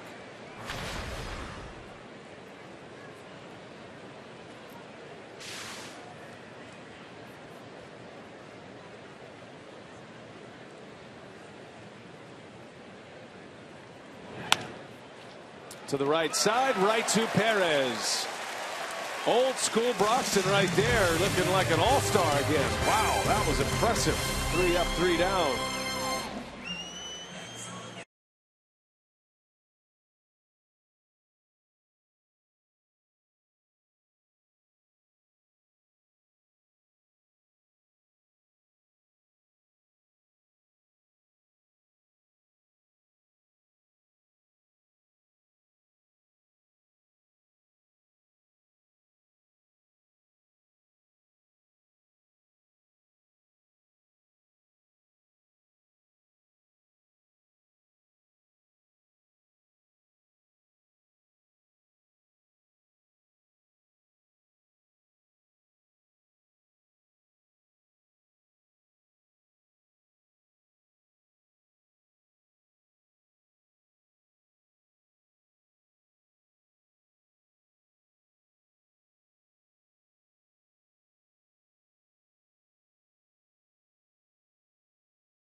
in the opening frame. It's been quite an impressive performance by Milwaukee overall. But, Davey, as we get ready for Brewers Live postgame coming up after the ballgame, it's the home runs. One of the big subjects. We're going to be talking about 3 tonight. Well, you know, when this ball club hits home runs, you know, they win ball games, and they managed to win a ball game yesterday without having a home run. But the home run ball is out tonight. Yeah, the Brewers last night winning only their 9th game without a home run. So if they hang on and win it here tonight, they've got the series and can maybe go for a sweep tomorrow. But that shining moment with the long ball looking pretty good for Milwaukee right now. We'll hear from Craig Counsell and the Brew Crew coming up after the ball game. BA. All right, Craig and Davey, thanks. Hernan Perez batting for the first time into the game for Lucroy, who started at first. Lucroy had a home run tonight, 2-run homer. And Perez will start it off Bastardo. Bottom of the 8th, the Brewers have out hit the Pirates 12-8. Has been an ugly game as far as defense goes. Each club with 2 errors tonight. Pittsburgh scored the first 3 runs, and then the Brewers have scored in every inning since the first. And 2-run innings in the 2nd and the 4th. Brewers defense has been very good after the first inning. 2 errors for the Brewers in inning number 1. A very clean, solid defense since. 0-2 to Perez. Crowd of over 33,000 tonight on a Saturday night. Final game of the series tomorrow. The Brewers are 3 defensive outs away from a series win and a chance at a sweep tomorrow. Facing the hottest team in baseball coming in, the Pittsburgh Pirates. 4-day All-Star break will cool you off. Hot teams don't like the break. Teams that have been scuffling can't wait to see a 4-day All-Star break. Same thing with individual performances too. 1-2 to Perez. You get a hot hitter, the last thing he wants to do is take 4 days off. Pirates came into play tonight 10-3 in the month of July, and having won 11 of their last 14 games. They had a couple of thrilling extra inning wins against the Cardinals right before the All-Star break. They're certainly back in the picture in the National League Central. St. Louis looked like a runaway train, but come back to the pack a little bit. Pirates took 3 out of 4 from the Cardinals. Back-to-back walk-off wins in that series.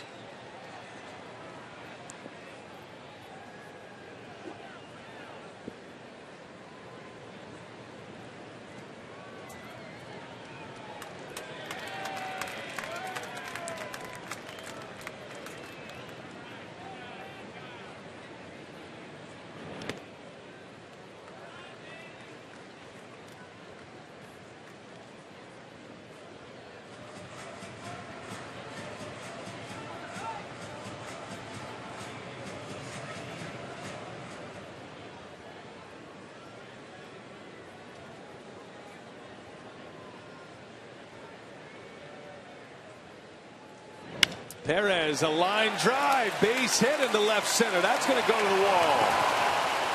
An extra base hit for Hernan Perez. A double to start the inning. He's been swinging it well, hasn't he, since coming over from Detroit. Took him a while to get his first hit, but boy, has he been right on it. That's a nice soft approach with 2 out, 2 strikes. Just picks up the heel and lays the barrel of the bat on that baseball, rips it into that gap. That's a nice easy swing with 2 strikes. So the Brewers threatening again. He's been an impressive story this year. With the Brewers, Perez hitting .348. He was just 2 for 33 with the Tigers this year. Now 24 hits in Milwaukee. And he's doing a lot of that coming off the bench. Late game replacements. Pinch hits. And continuing to hit. That was a 2-strike double. Here's Braun now.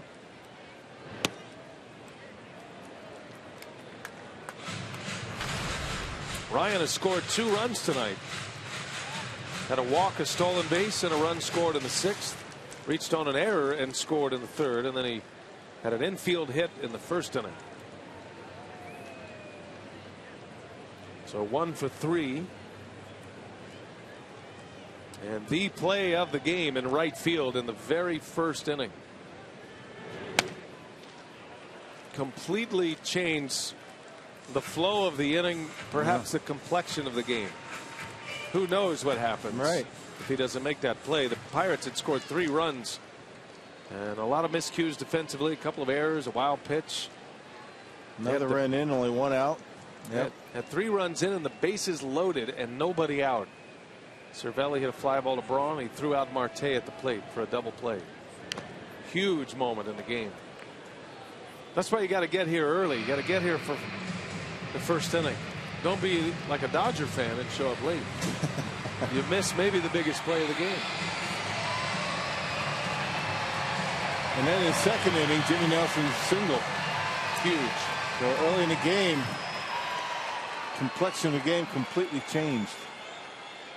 Braun's throw, Nelson's 2 RBI single, and Segura's diving play for an out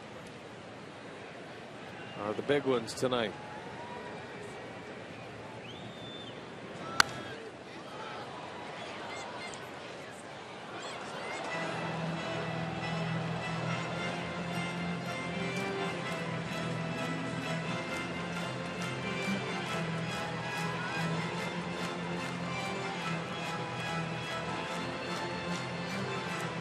These are the kind of at-bats you just feel like Braun's going to do damage. Got a left-hander on the mound. He's having a good night tonight. He loves making plays in the outfield. And got an RBI chance in this 8th inning. You have nothing else. You advance the base runner. You get Perez to third base. The Brewers would love to get that 4-run lead. And they don't have to start the inning with Frankie Rodriguez.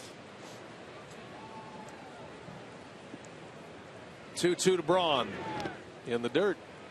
Full count.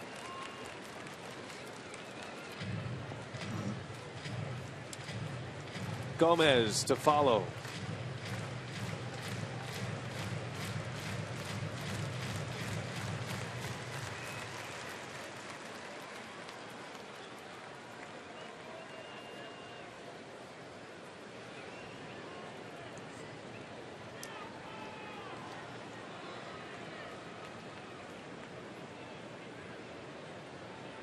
Here comes a payoff pitch from Bastardo.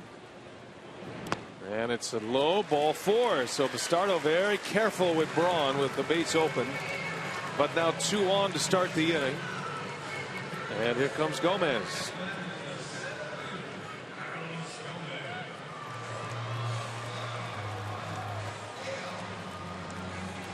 Starting to stir in the Pirates bullpen. You know, Hurdle was trying to get through this game without having to go back to his bullpen. Yeah, he's already 3 deep. The starting pitcher today was one of his relievers. Archimedes Caminero is loosening. Ray Searage has been wearing out a path to the mound tonight, the pitching coach.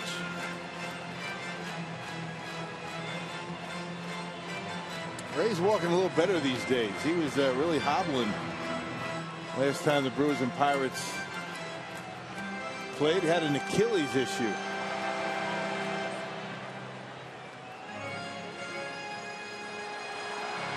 It's tough for the pitching coach to get time with the athletic trainers in a major league setting. They're quite busy. Yeah, Ray's got the finger going right this there. Looks like a one-way conversation. Yeah, huh? I mean, that was this is what I want right now, and get it done.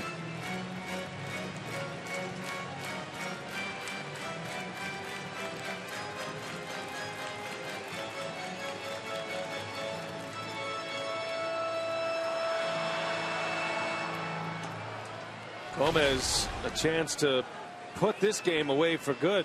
Brewers lead by 3 runs here in the bottom of the 8th. First 2 have reached. Double and a walk.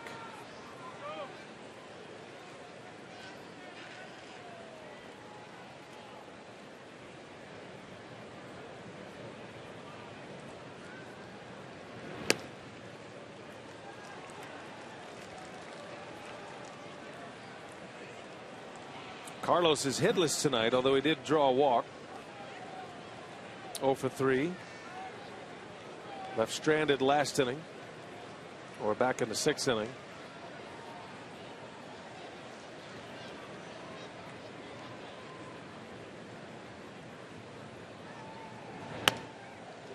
Carlos Gomez in the month of July is the Major League RBI leader.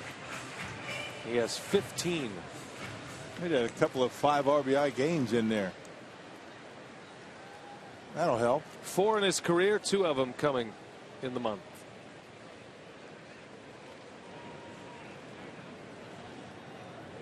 Well, Bastardo's taking a lot of time on the mound. Yes, he is. Always think about the infielders and outfielders in a spot like this. This is when you can see some errors or miscues when a pitcher is working at a slow pace. Gomez, little bouncer out to second. It's got some funny spin on it, and they just get him.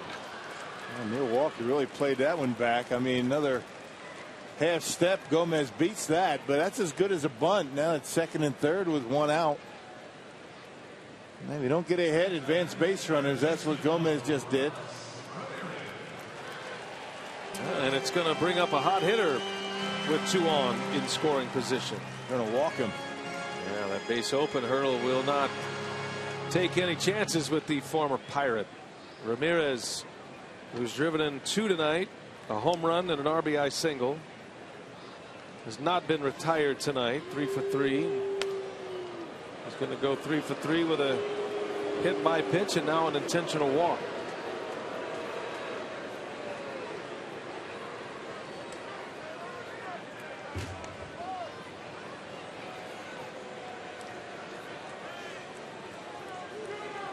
Scooter Gennett ready for an at bat with the bases loaded.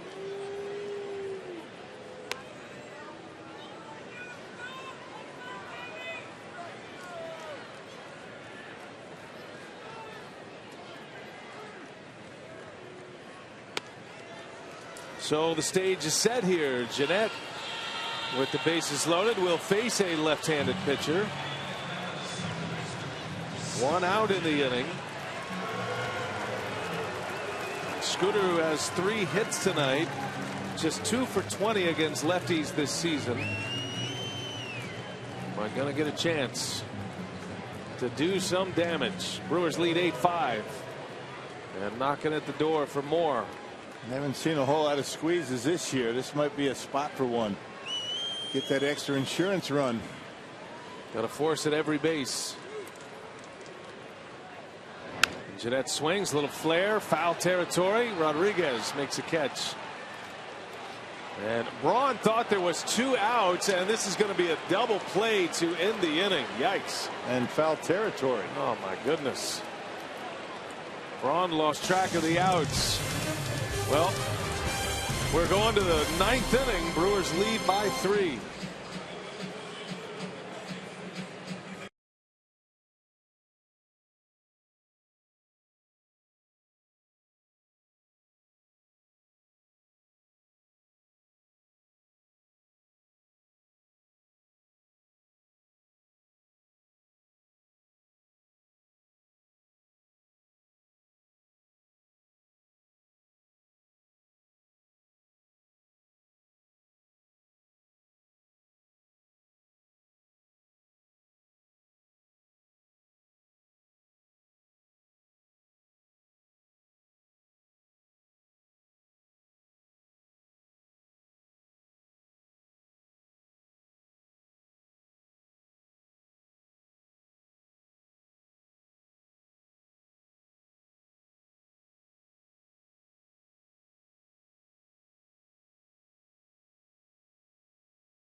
Brewers baseball tonight on Fox Sports Wisconsin, presented by Potawatomi Hotel and Casino.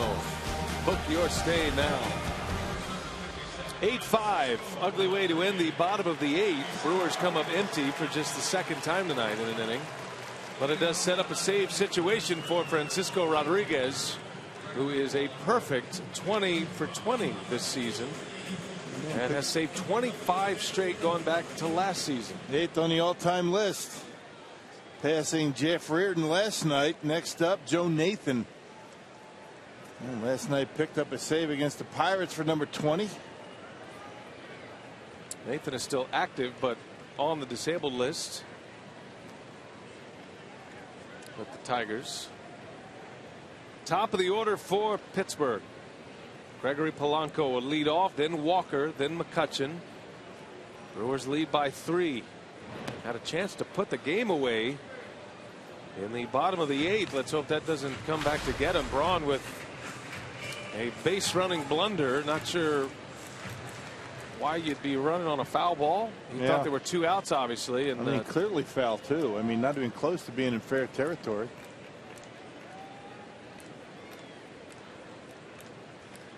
Ends up as a double play to end the inning. There's been some great moments and been some terrible moments for the Brewers tonight. It's been one of those games. Same for the Pirates. They've gotten a few outstanding defensive plays, and they've also had a few miscues.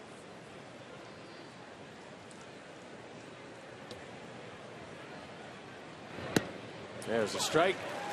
2-1 on Polanco. Doubled his last time up. He's got 2 hits tonight.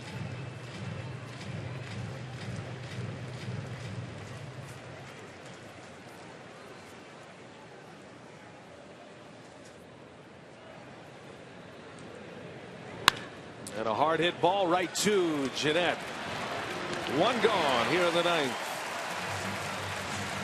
He's been using that fastball a lot. That was the pitch he just threw to Polanco. He hit it hard, but right at Scooter. Throwing strikes, getting ahead in the count. He's not been behind too much this year. K-Rod threw just 14 pitches in yesterday's save. 11 of those were for strikes. Scoreless 9th. Struck out a batter.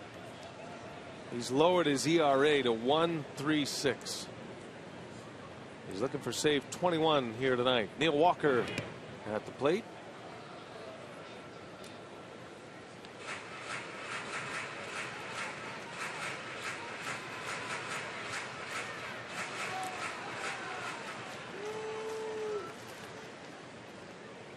Jimmy Nelson in line for the win. 6 1/3 with 7 hits and 4 earned runs tonight. 3 of those coming in the first inning. Right off the end of the bat, foul. 1-1 on Walker. Man, that was a fastball. That far out in front of a fastball. What's going to happen when he throws a changeup?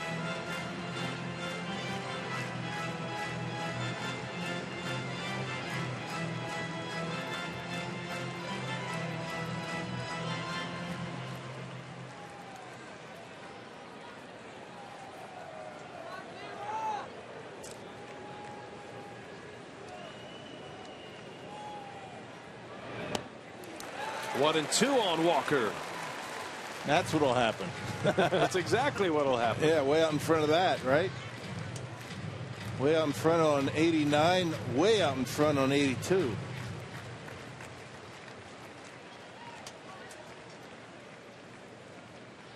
See what he does with him here. 1 ball, 2 strikes.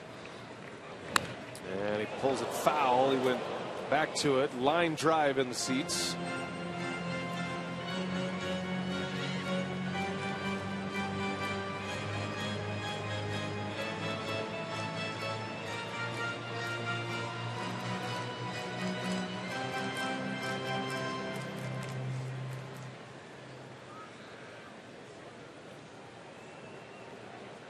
Walker way out ahead of that pitch.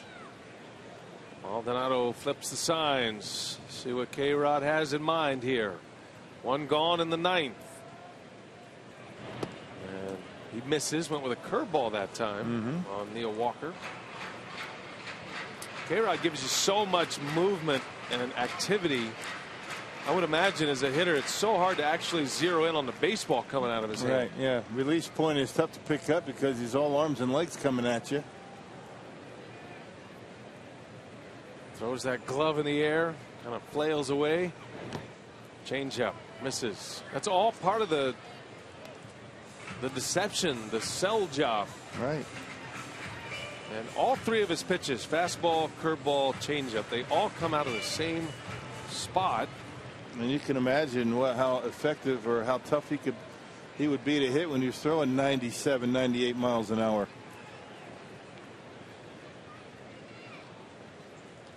Full count to Walker. And a changeup lofted in the air. Shallow right field. Braun is there for out number 2. It's just a beautiful piece of pitching right there. Just the whole sequence. Never panics. Yep. One pitch leads to the next, and he retires a dangerous hitter. That's the way it's gone. I mean, he tries to get you to chase out of the strike zone with 2 strikes, but then when he knows he has to throw a strike, he can do it with any one of his pitches. That's the way the season's gone for him so far.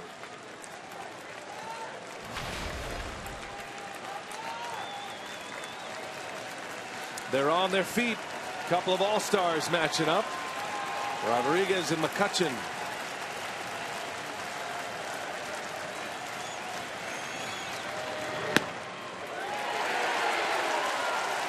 Got a fastball around 90.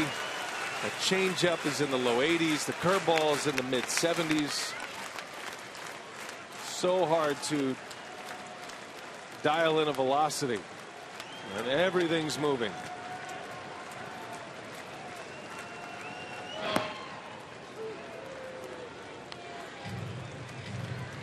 And maybe the most important trait of all for Frankie Rodriguez, he is fearless. One of the great competitors in the game right here. That's what separates closers from the rest of them. The 1-1 change up. Did he go? Yes, he did. 1-2 the count. Just buries that change up down and away. Yeah, that's a full swing almost. Down to their last strike. Well, this would be a nice win for the Brewers. They got down 3-0 before there was an out in this game. Looking for a comeback win tonight. A strike away, perhaps. The 1-2. And he missed with a fastball. Maldonado made it look good, but it was outside. 2-2 now on McCutchen.